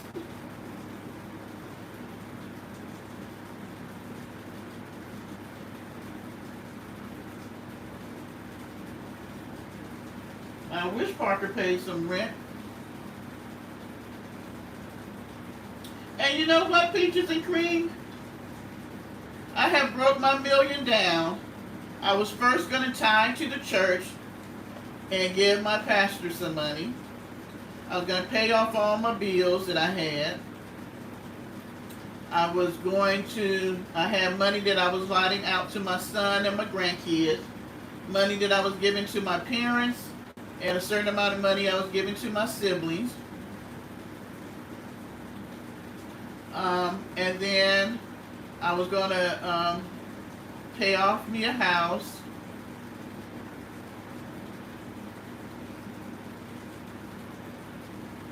And I think that was about it, except for I wanted to start a fund for young mothers or young girls who find themselves pregnant and need guidance and, being able to get themselves back on track. And for women who were single parents who may be, I'm looking all shiny, who may be going through a hard time, because I remember when my son was younger and I was a single parent and I had to $110 for a pack of cigarettes? Girl, even if it is 50 in a pack, I would have to quit smoking. I said that though when I said they became $5. That's still too much. $70? And I would definitely continue traveling, and I would stop working. But I would have to have something to do, because I semi-retired in 2019 and I was bored out my mind. I still counseled, but I only counseled on the weekends.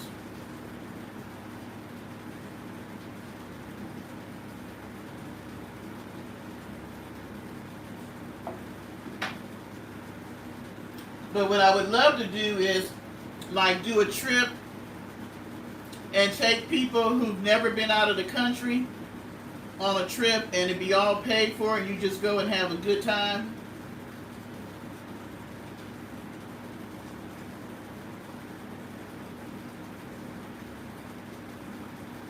Now that's something that I would like to do. I think that you should experience other people's cultures. So maybe take a group of 10 people out the country so they can have that experience. And for those who've never been on a plane, put them on a plane, Arabs.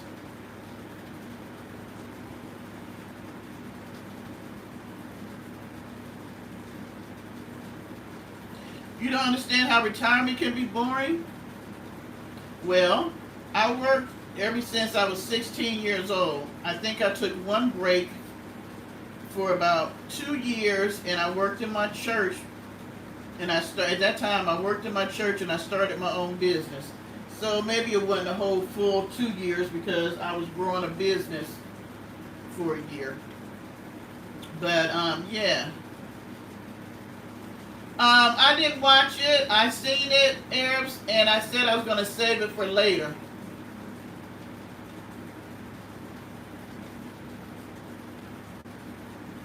I have never been to Australia. It is one of the countries on my list.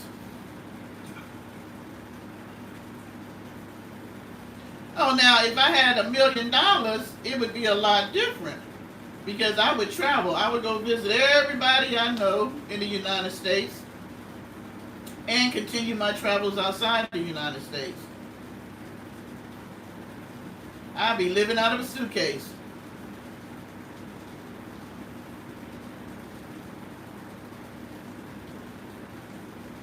That's how I was at first, Martina.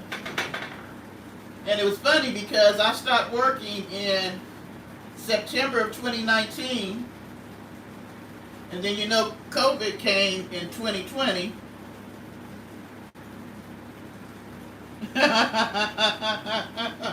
What you saying, Sandy? How long can I stay? A day or two? You mean to tell me I couldn't stay 3 months?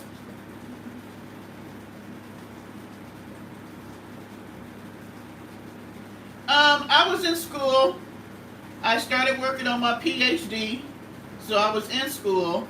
Um, and I did a lot of arts and crafts, and I did a lot of redecorating of my house.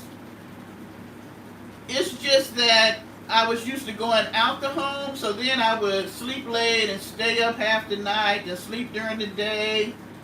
Um, oh, girl, I don't like liver, so you don't never have to worry about me cooking liver. Matter of fact, I'm not gonna cook.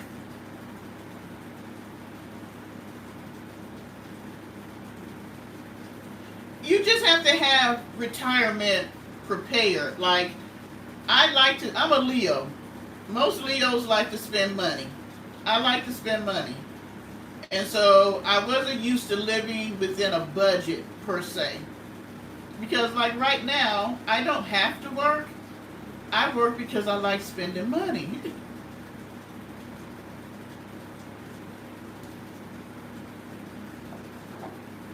And it helps me to be able to do the things that I do.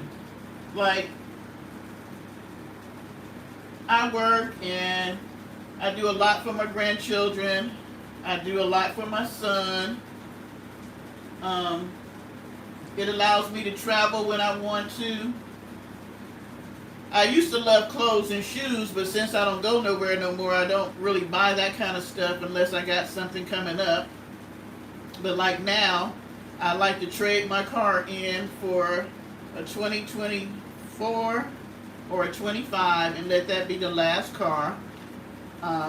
I'm looking at upgrading my Lexus. Oh my God, they have one called I think it's called the Overtrail or something like that. That Lexus is so beautiful, but they want like 70,000. But there are just things that I have to take care of. Like, I have properties, so I have to pay like now it's tax time, taxes on the car. It's just the little things that can add up. And so I like to be able to have the money readily available to pay for things, plus do what I want to do.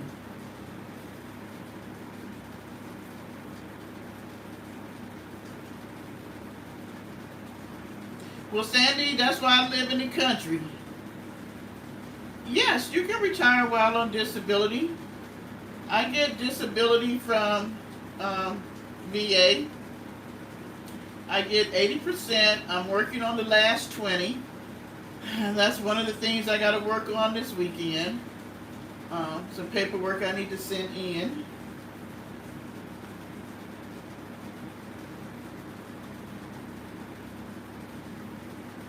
Oh my God, Mesa is so beautiful, Lisa. Oh gosh, and it's kind of expensive, but it is a beautiful place to live.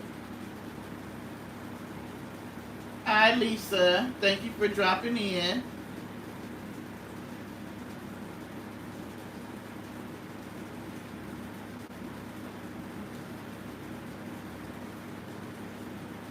Oh gosh, that's better than our 401k.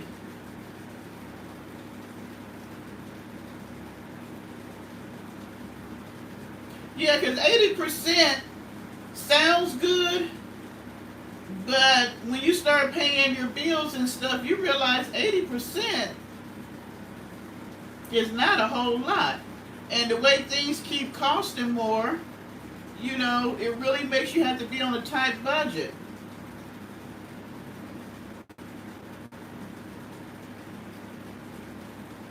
So, I'm trying to get my 100%. And then I was looking at getting my Social Security early because, hell, I don't know. I may not be here at 70. I pray the God's going to let me. But, so I was thinking about maybe getting my Social Security at 65 and, work till I'm 65 and hopefully it all work out. Who knows? Maybe I'll meet me a sugar daddy between now and 65 and he brings some money to the pot. I work full time, but because I work from home and I don't have a busy life, it works for me.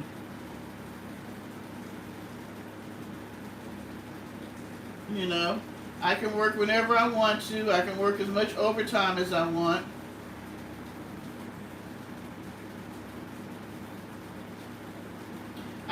about senior living. But now, I'm so used to having my own space, the apartment living type thing. I don't know. I don't know if I want to see my neighbors as much like that. You know what I'm saying? I like the fact that I don't have to see nobody if I don't want to.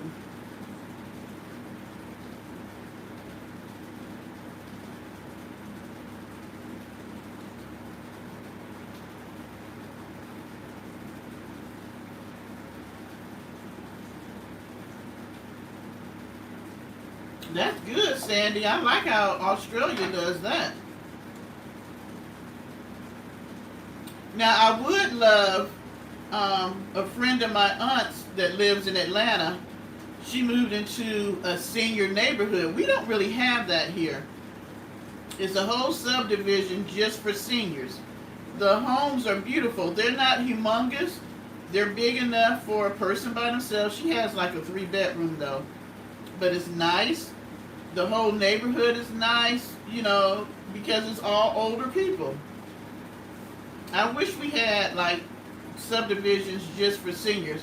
What we have were like apartments, apartment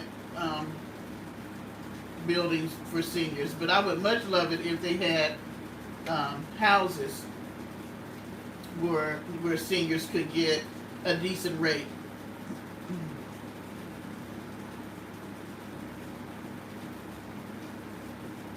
Oh, well, Pam, you got a great job because you can work probably till you die. They always looking for a nurse. Nurses are still in high demand because for as many that come into the field, you got that many leaving the field.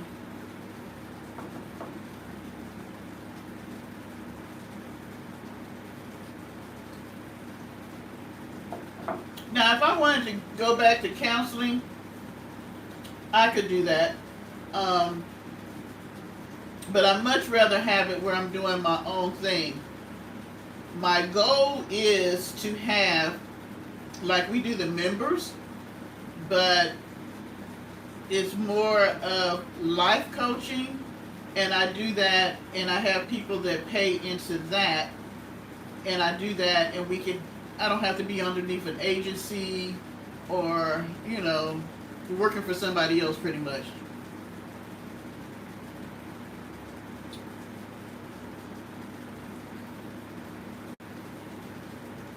Let me tell you something, Sandy, and it's funny that you say that. In 2007, my ex went on the lam, and this was something that he did on a regular. And when I say this, my ex would go to work maybe on a Tuesday, and I wouldn't see him again for a year. Long story. But in 2006, he did that. And I was working at a job that they decided to downsize our department. They had split us up because of the amount of work we had, but then the work was gone, so they wanted to downsize us, so we had too many people. Well, I had reported my supervisor about some things that she didn't do, and even though there's supposed to be no retaliation, I was one of the first people that they wanted to be moved out of the department because of the downsizing, even though we were supposed to be going by seniority. And there were people that were still there that came in way after me. And the department they sent me to was a department that was, the manager over it was so racist that they had so many complaints. Even though they didn't fire her, they had so many complaints that the company would have to rehire people and put them in other areas because of the stuff she did. And so I was just determined that I wasn't going to work underneath those type of restraints. And so I prayed and I said, okay, God, I can't work where they want to send me. So what should I do? And I prayed for the whole month of December. And January 7th, I felt like God said, turn all your stuff in. And I worked from home. I was making good money. Back then, I was making over $52,000 a year in 2007. and I had an apartment building that paid my mortgage on my house. I mean, things were going good. So that night, I took all my equipment and everything and my ID, and I put it all on my boss's desk, and I quit. So I was like, okay, so what are you gonna do now, ma'am? So I decided I always like cooking, so that's when I decided I was going to become a caterer. And I did that for up to May. The only thing about being a caterer is people want, expensive food, but they don't want to pay for it. And I made everything from scratch. So sometimes I would have to hire another person to help me prep. And it just got to be that, people didn't want to pay for what they wanted. That's the bottom line. They didn't want to pay for what they wanted. And so I was like, well, my grandmother always told me, if you could cook and clean, you could make money. So I decided that I was going to have my own cleaning business. I got on this site called care.com. Back then, if you were the person that they were looking to hire, you didn't have to pay. Now they make the people that's looking for you pay, and the person that's looking for somebody to hire them pay. But anyway, I got on there and I got my first interview with a family, and it ended up being a guy that ended up being an ex-NFL player. I had no idea. They hired me on the spot, wanted me to clean that day, and I was thinking, they don't know nothing about me. They didn't ask for no ID or anything. But I started that day.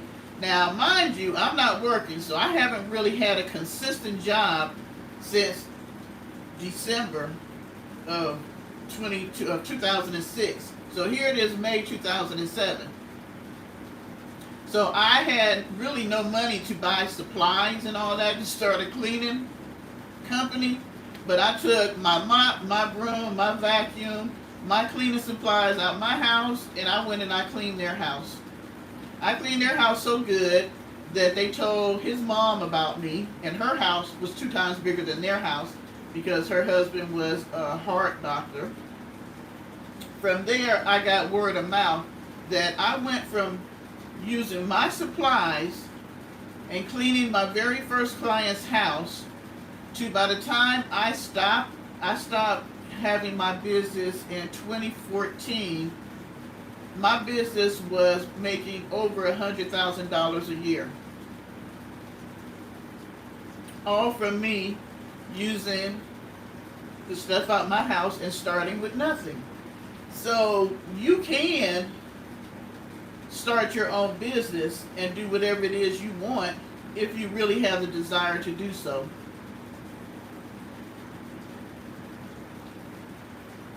But Sandy, why did she put the mattress in the van? The van isn't even built out, but she put the mattress in the van and she says that she's gonna sleep in there. Why? I'm not understanding that. Is she gonna take all the stuffed animals and the Chucky doll with her? Girl, that whole short that she did with the Chucky mask, what is with her and Chucky? She don't, you know what? She say that because she done bought some subscribers. How is it that you can say one day, in the morning, I'm going to have 55,000 subscribers, and then all of a sudden, you got 1,000 subscribers overnight? I don't believe that. I'm sorry. Because where were those 1,000 subscribers before you decided you was going to stay live for 24 hours? Why all of a sudden they turn up that night when you stayed live, but they ain't turned up no time before that? Somebody help me. But yeah, can y'all tell me what the obsession is with Chucky? Because I'm like, the woman done went and bought a Chucky mask.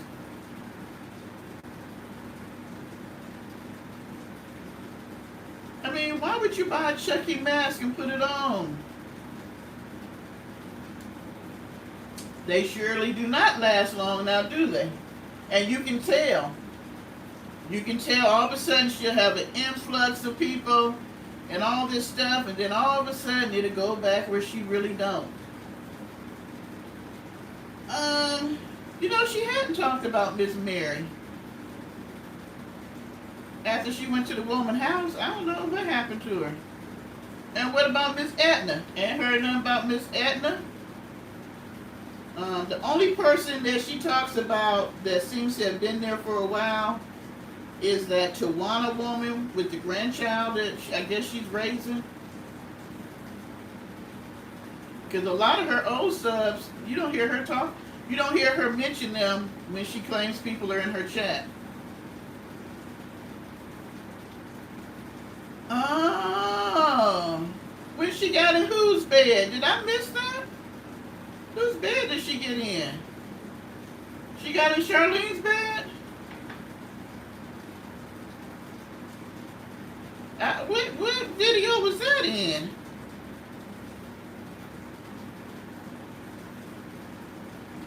Oh, you at work, Nikki? Don't work too hard. I'm going to send a toast to you. I'm going to drink while you work.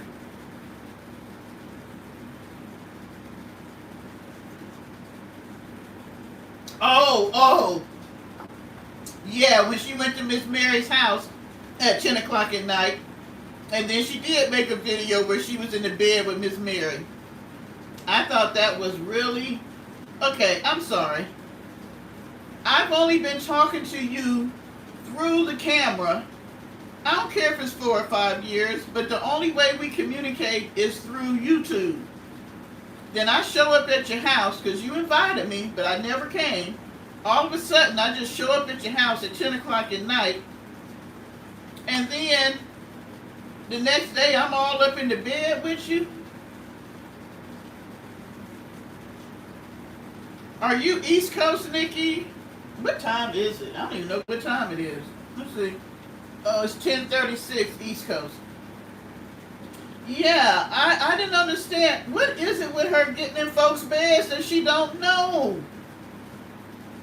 I'm sorry. Y'all seem to be nice people. But you cannot come to my house and get in my bed. Who invites people into their bedroom anyway that you don't know? Oh, okay. So you like 2 hours behind me, so it's like what?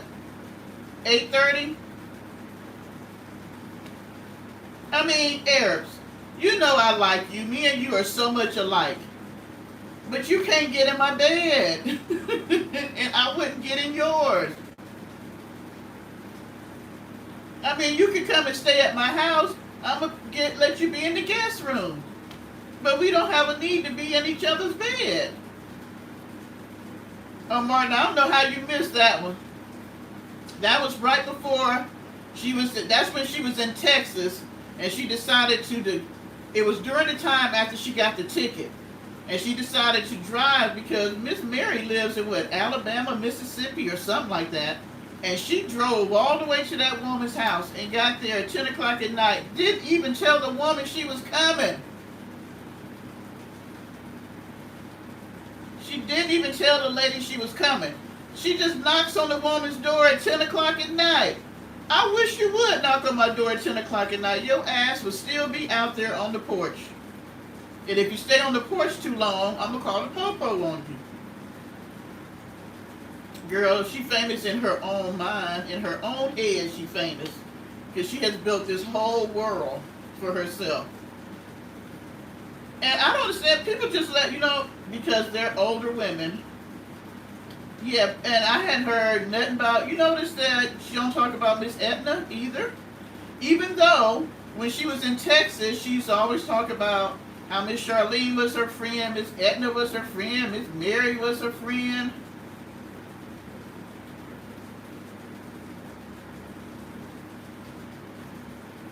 Well, Miss Mary's daughter lived with her too. Because when she left, she was talking to the daughter on the phone. She wears out her welcome. Because some of that crazy shit she be doing at Miss Charlene's house, like putting on crazy Chucky, I don't understand. What grown-ass woman is going to let another grown-ass woman bring all that crazy shit up in her house And it's okay. You dressing up as a scary doll off a movie. Why do you have all that shit? First of all, that's too much stuff for you to be bringing in my house. And why do you have it? Why are you sleeping with a bear? And let me tell you something. Smokey must be packing. That's all I can say. I'm thinking Smokey must be packing, the reason why he gets to stay in the bed with her. Because she done put the Chucky doll, the big Chucky doll, out, and Smokey gets to sleep in the bed, and she make videos with Smokey. So I'm thinking Smokey must have something going on, but I'm going to need him to take his ass back to the woods and make sure we ain't got no damn forest fires. That's what I'm saying to you, Smokey. Get your ass out of Miss Charlene's house and go back to the woods and do your job.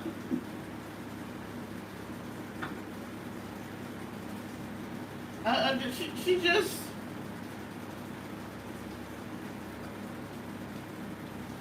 Oh, you got severe lightning?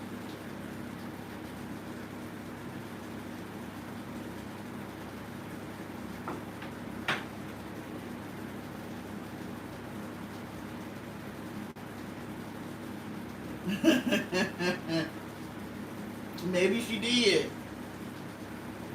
Martin and Smokey over there in the bed with McNasty. Smokey in the bed with McNasty.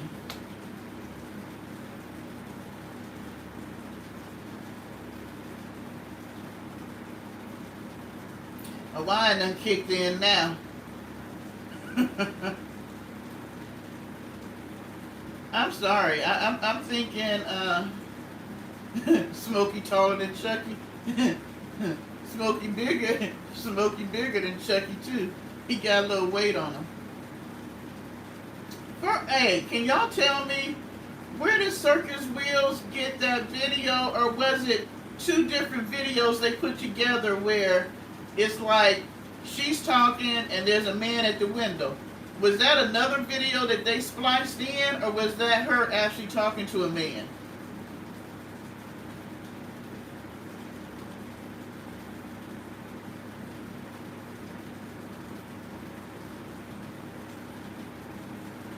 Does anybody know?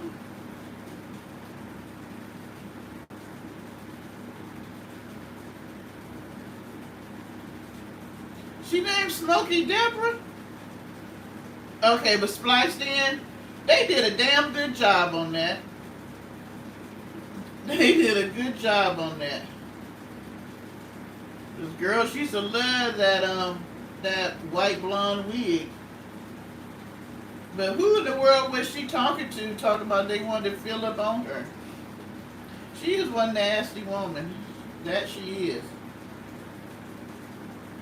That's why I don't think she's celibate like she say. Now, she may not be sleeping with men. Not the one dancing, the one like when she's in her vehicle and she's like, yeah, you wanted to fill up on my tatas the other day, and then the man says something. Oh yeah, the bear named Smokey. The bear named Smokey.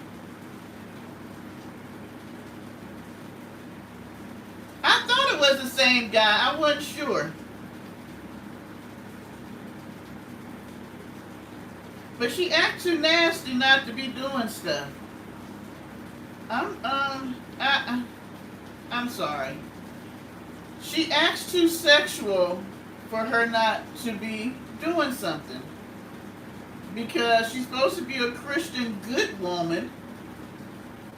But she be doing these little shorts like she doing something to the bear and her little nasty hoochie. Girl, them sagging tatas and her dancing, that's why I called it the sagging breast dance. The SBD. That's what she was doing. The sagging breast dance. Oh, that's her friend.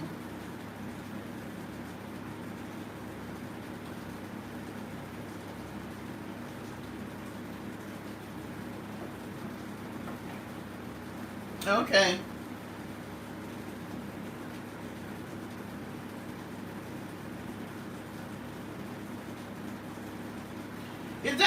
same guy she was? That can't be the same guy she was jumping up and down on in the car, was it? Girl, I know as we get older, because mine looking a little saggy in this dress tonight. But I'm not finna get up and dance with no bra on and do a short for y'all. No, I'm not. But what is it with her and that guy? Well, they must have been messing around. Oh, that's her brother. Okay. I must have missed all them videos.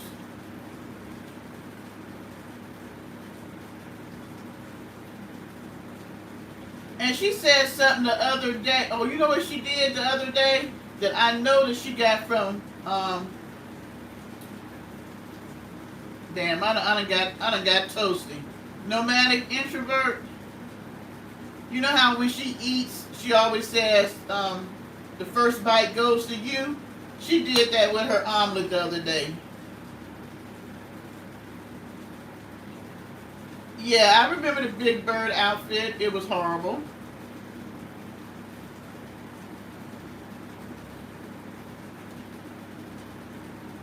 I was waiting for one of them to knock her out.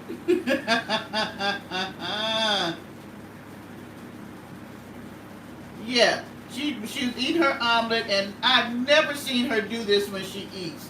She's like, first bite goes to you. I'm like, girl, why are you always copying on somebody? The subs was paying for a whole lot of stuff up until this year.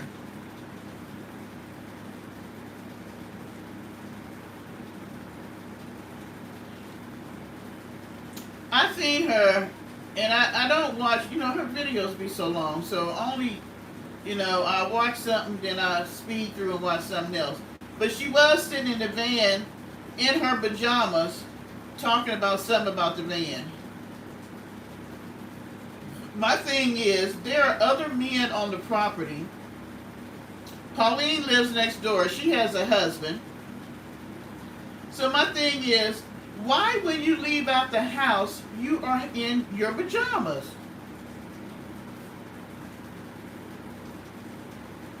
I don't understand that. When you leave out of Charlene's house, you should be dressed. There is no need for you to leave out of Charlene's house in your pajamas and go sit in the damn van and do a video. And I think it's disrespectful. Just like when she had went to Pauline's house and they were gone to ask the husband where they went in her pajamas. No ma'am, we would not be having that. I mean, no, you're not doing that. You're not doing that. You're not doing that on my property. Your ass need to put on some damn clothes. We're not doing that. If I'm not walking out my house in my pajamas to go work, then you not coming out here in your pajamas to do no damn work. Because there's a brother that lives there. I don't know if the daughter has a man or whatever. Oh, she more than a schemer. I'm wondering if your homegirl was swinging the pole or doing other stuff. Oh, oh, on her healing channel now? Child, please. That foolishness that she be talking on her healing journey.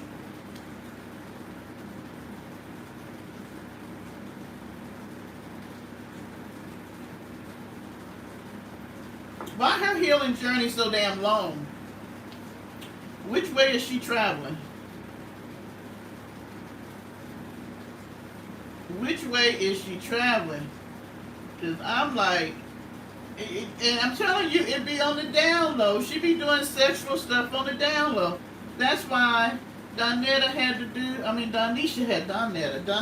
do the video about washing the dishes. Because there are people in her chat who have a fetish about them damn rubber gloves.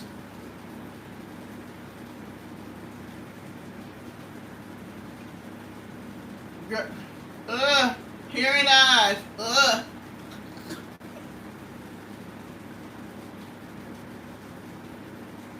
That made me think of that time when she did the dance when she didn't wear no underwear out all day. And she did that nasty dance pulling, that was so gross. Well, then just go ahead and get her OnlyFans page and she can make some money. Yeah, that was so nasty in the barn, Arabs. I was just like, what the hell is this?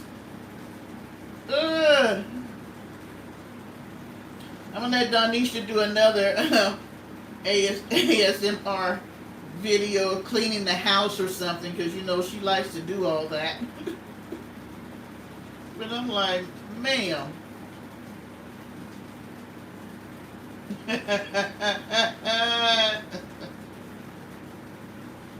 I was trying to show Download what she be really doing, because when I seen that man talking about the rubber gloves in her chat, I'm like, what is this? And ever since he made those comments in her chat, she's been doing more ASMR videos washing dishes. Arabs, I'm going to call it the glove dance, you know.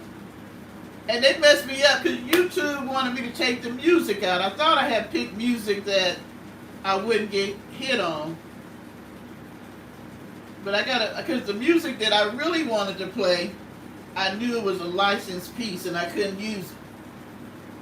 But it's the music that make it really work. Girl, Donisha is not using no damn power tools. We is not trying to kill no people over here.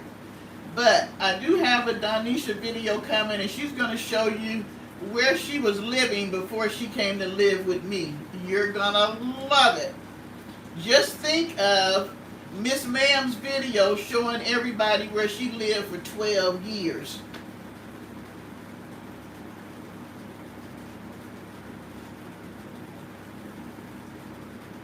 Oh, you know why she says that, Sandy? Because we talked about how she didn't take a bath for so long. Then now she lets everybody know, I just got out the bath. I'm just going in the bath. And then you notice she'll say, I haven't eaten anything all day. This is my first meal of the day. Who believes that?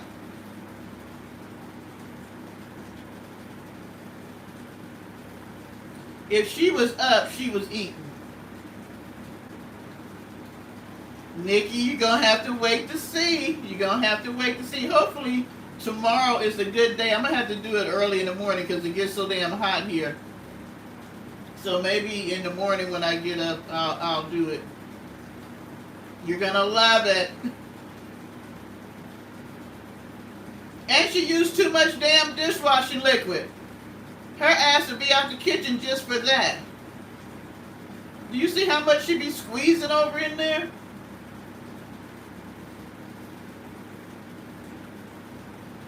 Yes, ma'am. How many times do we have to see her butt in the camera? Oh my God, when she was redoing the little tiny trailer, all she showed was ass the whole time she was redoing it. All right, Mark, now you have a good day at work tomorrow.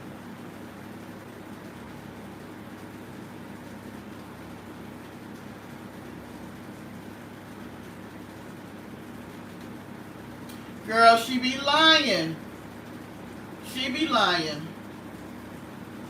Ma'am lost the townhouse. She got evicted. I had paperwork on that. She got evicted. And then that's when she went and got on the system because she got kicked out. I did take a bath today, Peaches and Cream. I did. I took one after I got off work and before I went to pick up my grandson. I told you here in Smokey got something going on. Smokey packing, that's why she over there posing all sexy with the bear.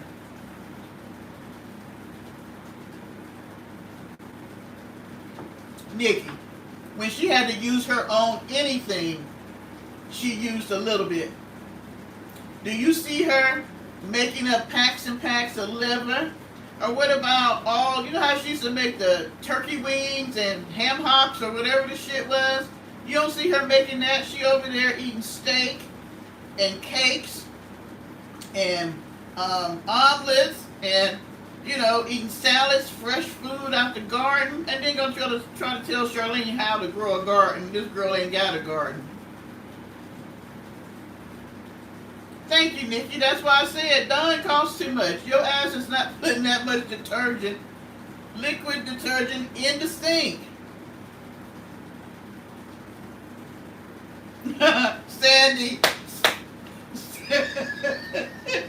Sandy, take your ass to the doghouse. Take your ass to the doghouse, ma'am. You was just cutting up tonight.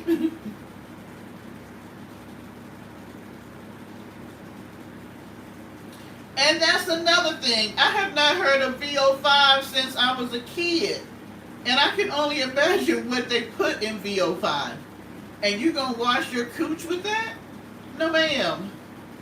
I'm not even gonna wash my hair with VO5, let alone any of my body parts. You're not doing that.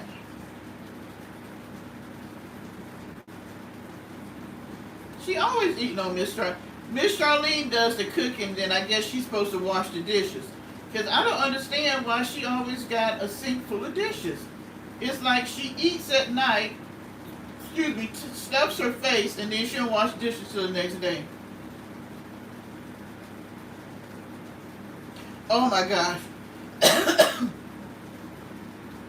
She does everything in excess.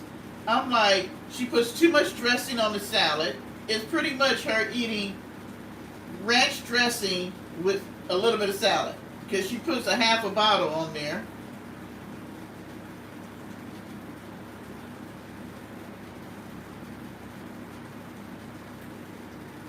What you partying doing, Paulie?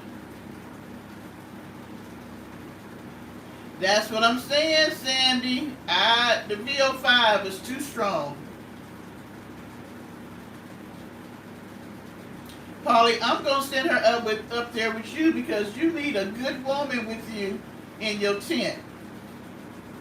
So I bet she would hook you and Annabelle right on up. She would cook. Just think of it, Polly. She would cook. She would clean. She would entertain you. And she could do the hoochie coochie dance for you when at night when you're doing the ASMR videos. She could be doing the hoochie coochie dance in front of the moon and to the crickets chirping.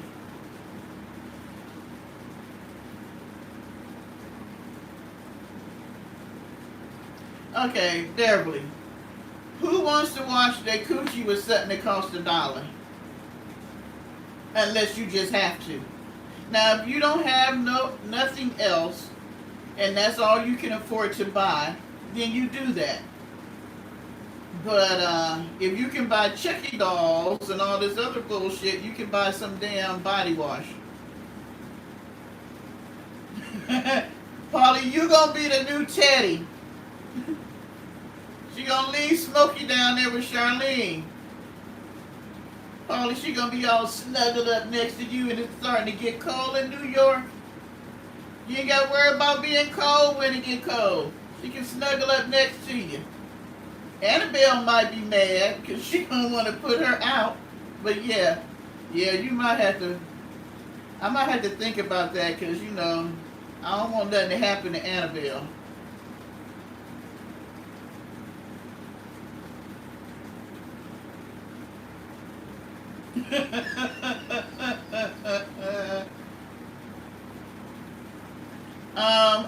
I seen that she made chicken salad, but I didn't watch it because she was putting shit in there that I don't put in my chicken salad.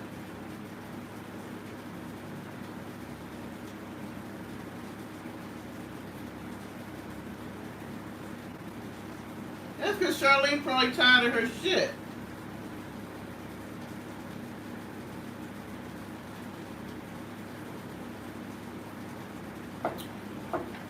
Her people don't talk about sex. I don't even know why she tried to even talk about sex with them.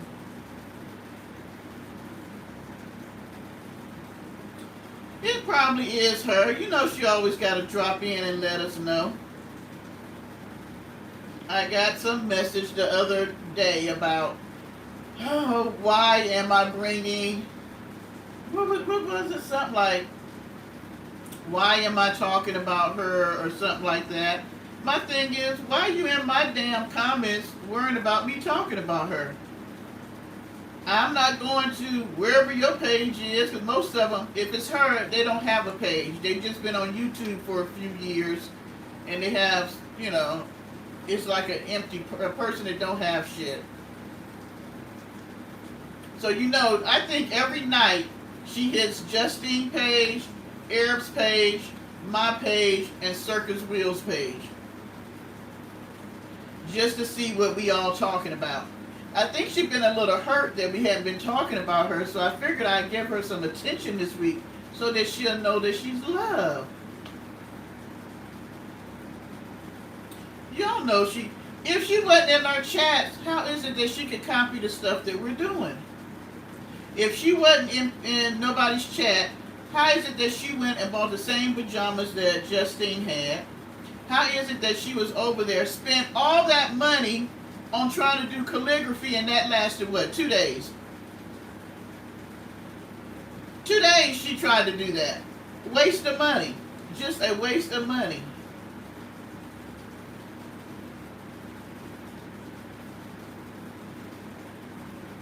She ain't doing nothing. I mean, she don't have no content for us to even talk about. That's why I haven't been talking about her. I was like, okay, this week I'm going to give you a little glory, McNasty. I'm giving you a little glory. Oh, Didi, you got Jello shots? You know what? I bet you some Jello shots with some of that, you know, now you can buy the moonshine in the jar. That'll be some Jello shots. Girl, if we was together, we would be towed up. Oh, Nikki, I don't know why you feel that way. We all watched her.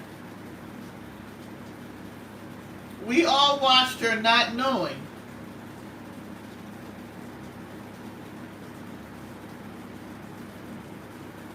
Well, we hadn't had a rant. We hadn't had her crying. She hadn't made no trip to the desert, because that's where she normally goes and does that stuff. You have orange flavor? Oh, I bet that tastes good.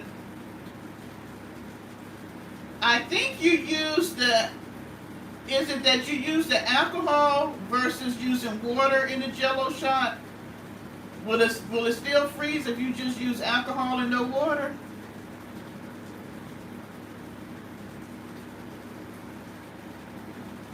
It is.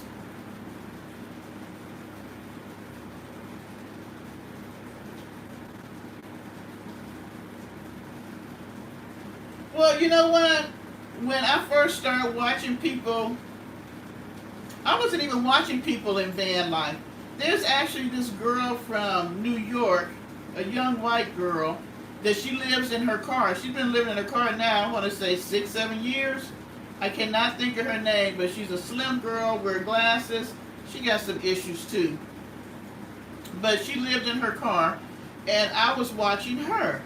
So you know how YouTube will make recommendations. So once I started watching her live in her car, I started wanting to find other people who lived in their car. And then that's when van life came up. And she was one of the people that came up about people living in their van. So I was like, okay, this is an older black woman living in her van. And when I first started watching her, I was like, okay, she seems to be interesting. But as you watch her, that's when I started realizing that she talked about giving her stuff a lot. Giving her money so she could get stuff. It was that and the fact that she always used God, but it was in the context of either cursing somebody or trying to get money out of you.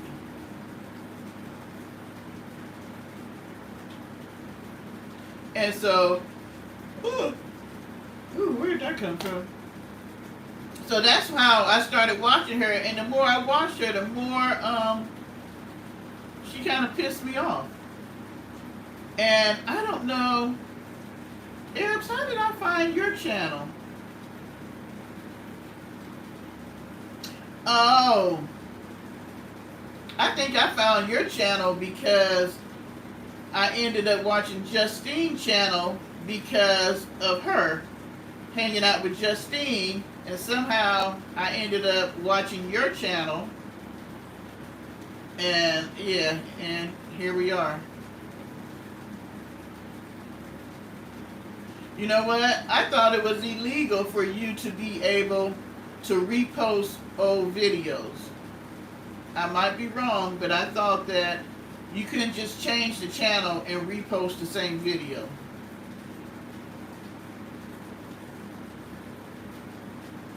You were subbed to me when I only had 3 videos? How did you come across me?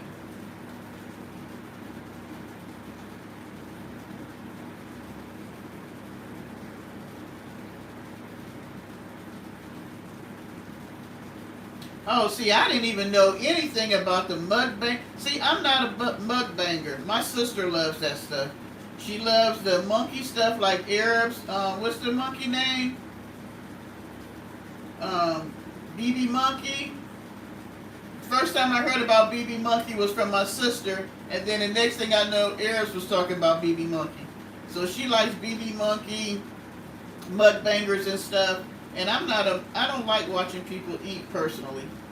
So I would never be a mukbanger. But once I started watching her and I had issues with her, it's funny because when you put certain people's name in the, when you're trying to bring up their videos, other people who have talked about them videos would come up. And that's when I found out that she was full of crap. Oh. Maybe it was about when I went to Jamaica.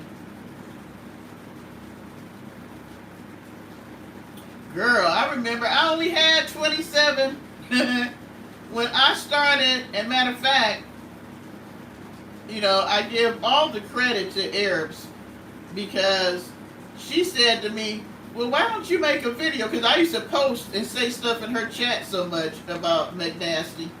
And she's like, well, you should make a video. And so I finally did. When I made a video, I had only 27 subs. 27. And I don't even know where them 27 came from.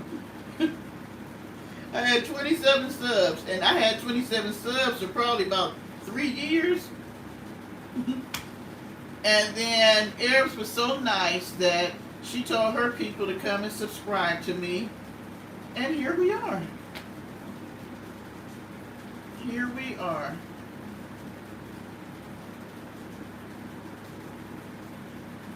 I don't know why she posted old videos because they were not very nice. Yeah, a lot of you all came from Arabs.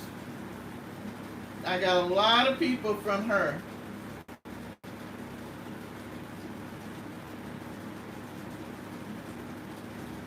Oh.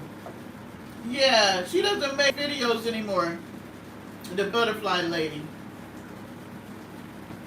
Hey Mel. My sister's here. You heard BB's name? You and Arabs is with the BB. Bedspread Chronicles. She loves BB too. I can't do the monkeys. I don't even understand that. Girl. Beverly. When I seen those old videos, oh my goodness. I was so shocked with her cussing. Her mouth is horrible. She cussed like a sailor. Yeah, y'all say hey to each other because y'all like BB. That's my sister. It must be family night. My son was here earlier, now my sister.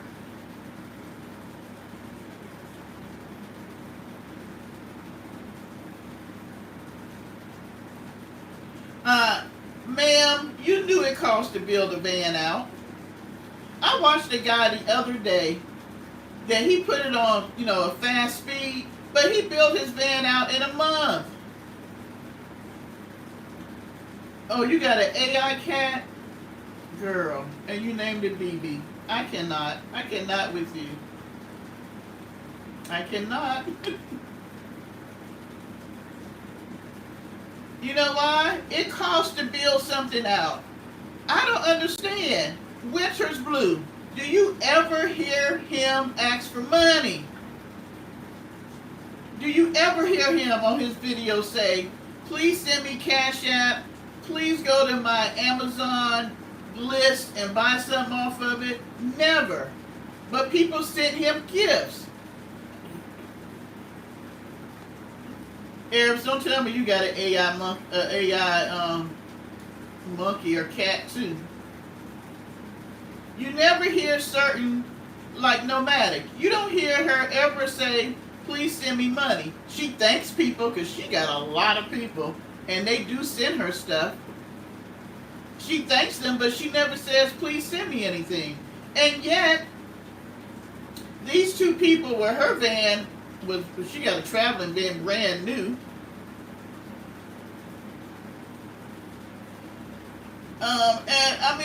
And Winter's Blue got donated a van and he built it out himself.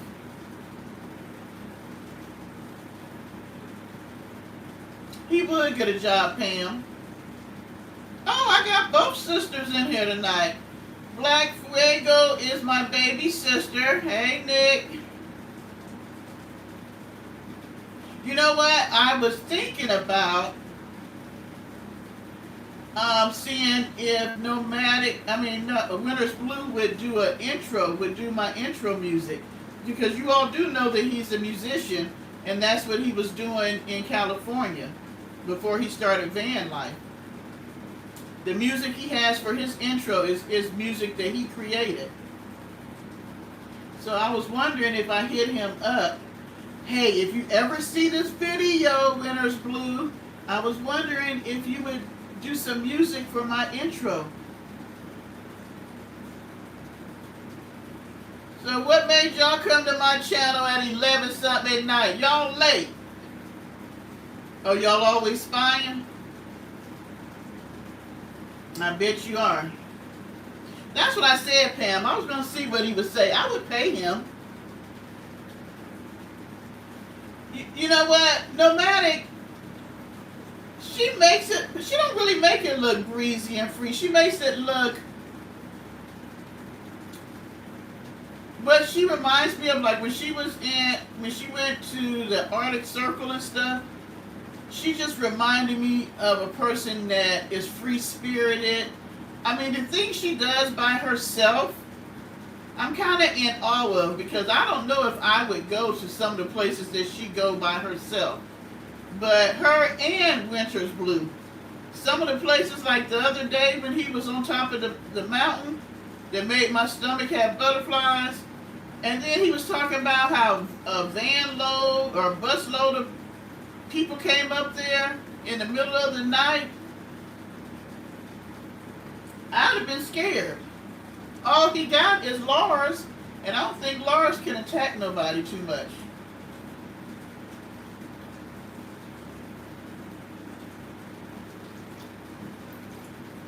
I just thought it would be neat to have him do the intro music. Making sure I'm being good. Well, I don't know about that. Girl, I was scared about him being up there, and I was like, why you parked the van like that? Why you didn't park it over in the dirt area? Now, I would have loved to have gone to the hot springs he went to. Oh, so you come in to get a free view because you're too cheap to pay for a sports package. Okay. Well, hello, the Princess Diva.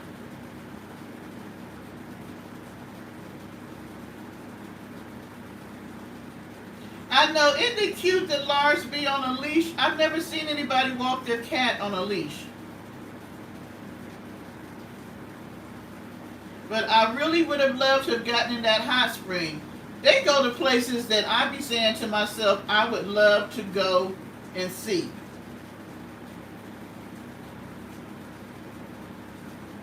Oh, you went to go see the game. Is it Dallas playing? I'm sure it is. Who is Lars? It's a black cat that a van lifer named Winters Blue. You would like him, Nick. He's very free spirited. He seems like he's just a really nice guy. But he's a van lifer that travels in his van. His cat name is Lars.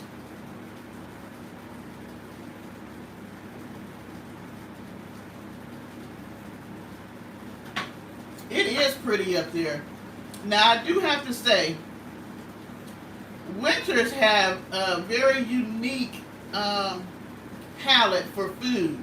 Because some of the stuff he make, I'd be like, nah, man, I couldn't eat that. That sandwich he made the other day, I could not eat that. He can cook, yes, but some of the, it's amazing to me the stuff people put together, and maybe it tastes good. Maybe because I never thought about putting it together. Like I bought the ingredients to make me Korean barbecue tomorrow. I'm gonna see how good it turns out. Oh, I hate cats. No offense to people who like cats. I'm just not a cat person. I'm a dog person. And my killer dog is asleep right now. It's past his bedtime. If I get an AI animal, I'm gonna get a dog. Did he? I didn't know that, Pam. He used to cook at a high-end restaurant, but maybe that's why he used so many different ingredients.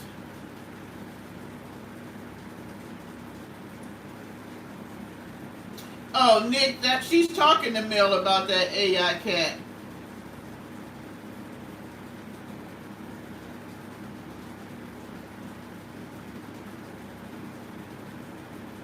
Oh, now Mel used to fuss at me about talking about Crazy Butt Vanessa. Matter of fact, y'all, let's be truthful. Her and my baby sister Nick used to tell me they were tired of hearing about the van lady. Every time we have a conversation, you're talking about the van lady. So that's how, you know what, Arabs, that's how when I found you, I talked to you about her because I told them I didn't have to talk to them about the van lady anymore. I found other people that would talk to me about the van lady that I could talk to. Yes, Peaches. Me and my sister was talking about that the other day. How is it that a person could be at work for 4 freaking days and nobody knew she was dead? And security should be fired because they were supposed to have been there, but I don't think, you know what? I think that she worked late on a Friday. I don't know when she passed, but you could smell her when they came back to work. They could smell her. So she must have died like that Friday night. But the security that worked that weekend never went back in the area where she was because there's no way they did their job and didn't see her.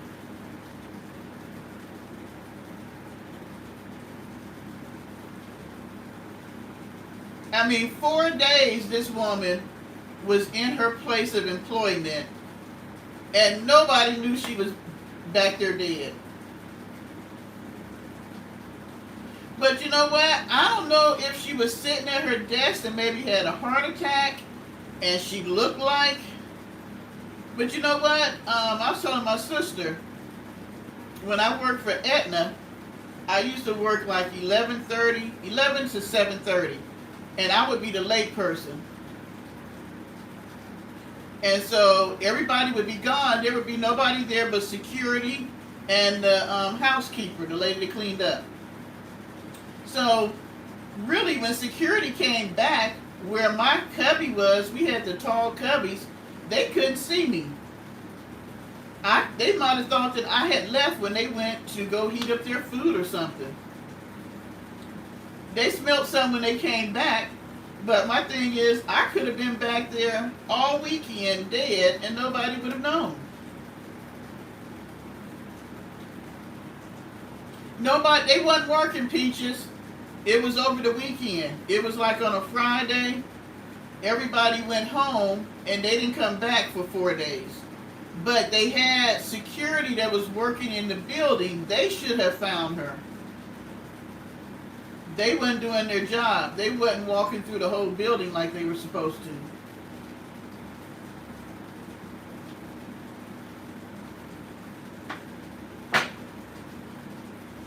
But Mel, you can hit my Cash App up. Go on and hit me up. Money Banks. Go on and send me $100 Cash App. Because you love me as your sister. Send me the love. Send me gifts. Girl, don't even try it. Your husband make way more than me. Love is free. I'm not telling you to pay for my love. I'm telling you just to pay. Send me gifts through my Cash App. You know she gonna say something crazy, Nick. Oh, all she said was love you? Okay. That's not my sister. Who is that person impersonating my sister? You know, your husband. Well, you tell Daz I said he needs to at least subscribe. He ain't got to watch me. Hell, he watched them people sitting out there that supposedly are living in the jungle and cooking their food outside, and we know they not, so he might as well watch me. Tell him I'll go out front and cook something on the grill. Would that help him? If I go buy a whole fish and slap it on the grill and act like I went and caught it? I do have fish ponds across from me though. So I can pretend like I caught it and put it on there. He don't pay. I know he don't pay them.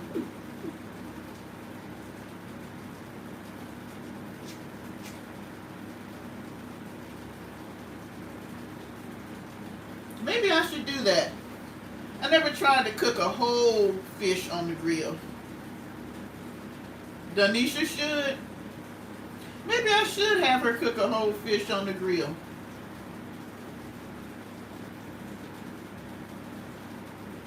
Girl, I'm not gonna, you know damn well I ain't gonna do no fishing. That is, I hated fishing when we were kids. You know damn well I'm not doing fishing now. No ma'am.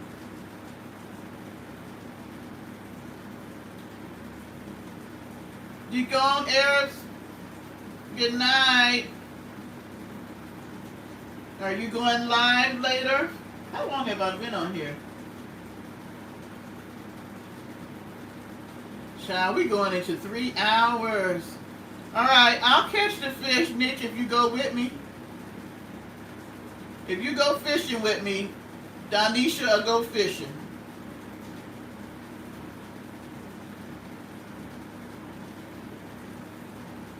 Pam, what does, is Hagen good night? Am I saying it right? Hagen? Is that good night in Australian? Yeah, I didn't think you would go fishing with me.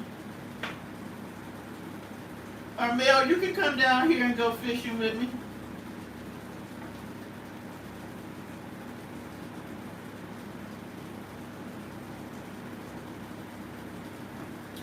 Alright, after I finish this glass, I'm going to call it a night.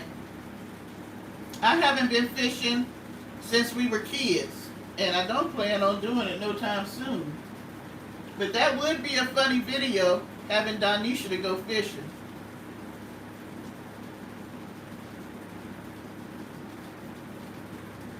That would be pretty interesting.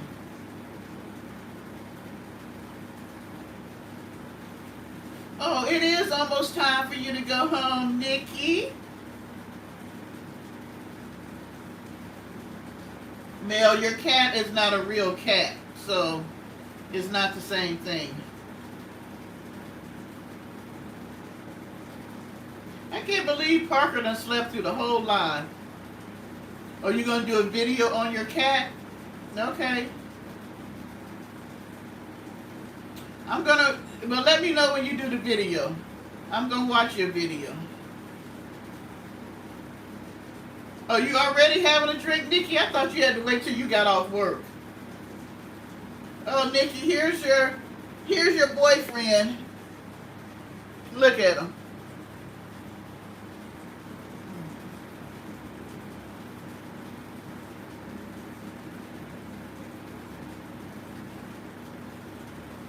You know she get mad when she don't have nobody talking back to her. She'll be like, well, I'm just gonna get off the live if y'all don't talk to me. He's so tired. Yeah, Nikki, he got a real job. She get mad when she don't have nobody live. Her people go to bed early. Dee Dee, you've been on the ball tonight. Thank you.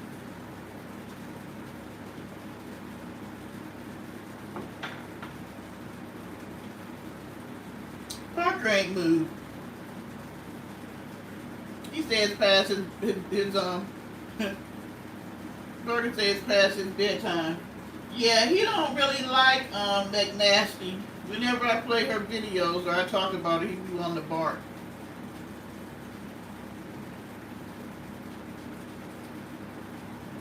And he knows that she's a dog hater too. I'm sure he would bite her if he ever saw her.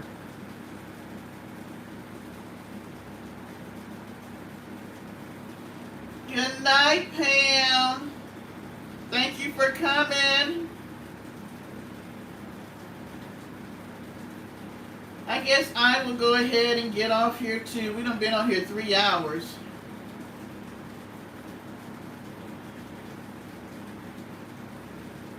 So, it looks like everybody wants to talk about sex magic tomorrow for the members live. So we're going to do that.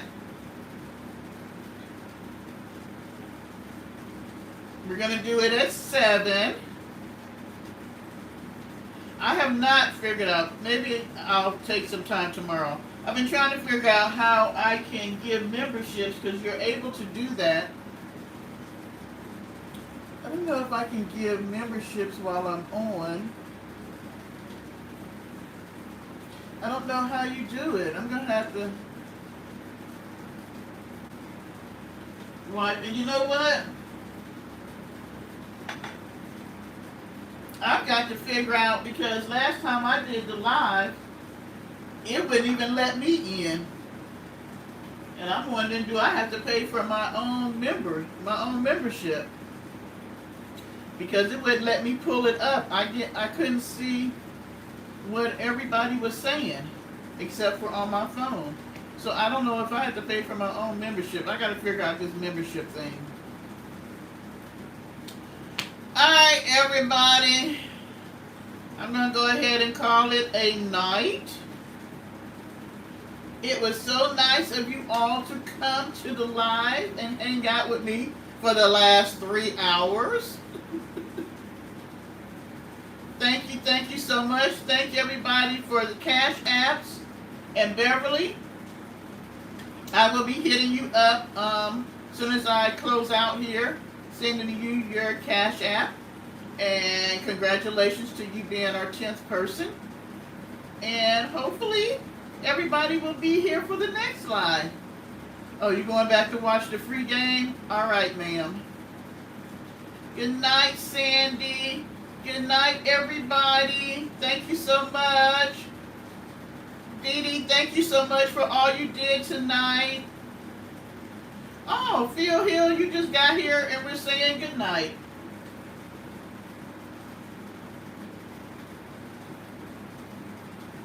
Oh, well, maybe I should try to find the game. It would probably be watching me, though.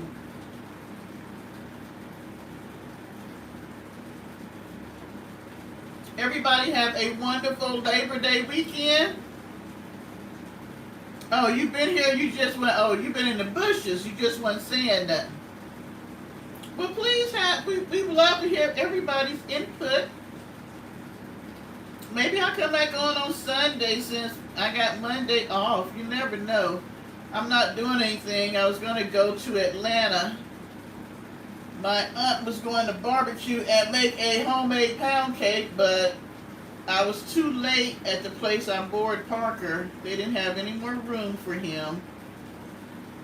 So I have to stay here with him this weekend. So yeah. Alright guys. Good night. Mwah. Thank you. Woo.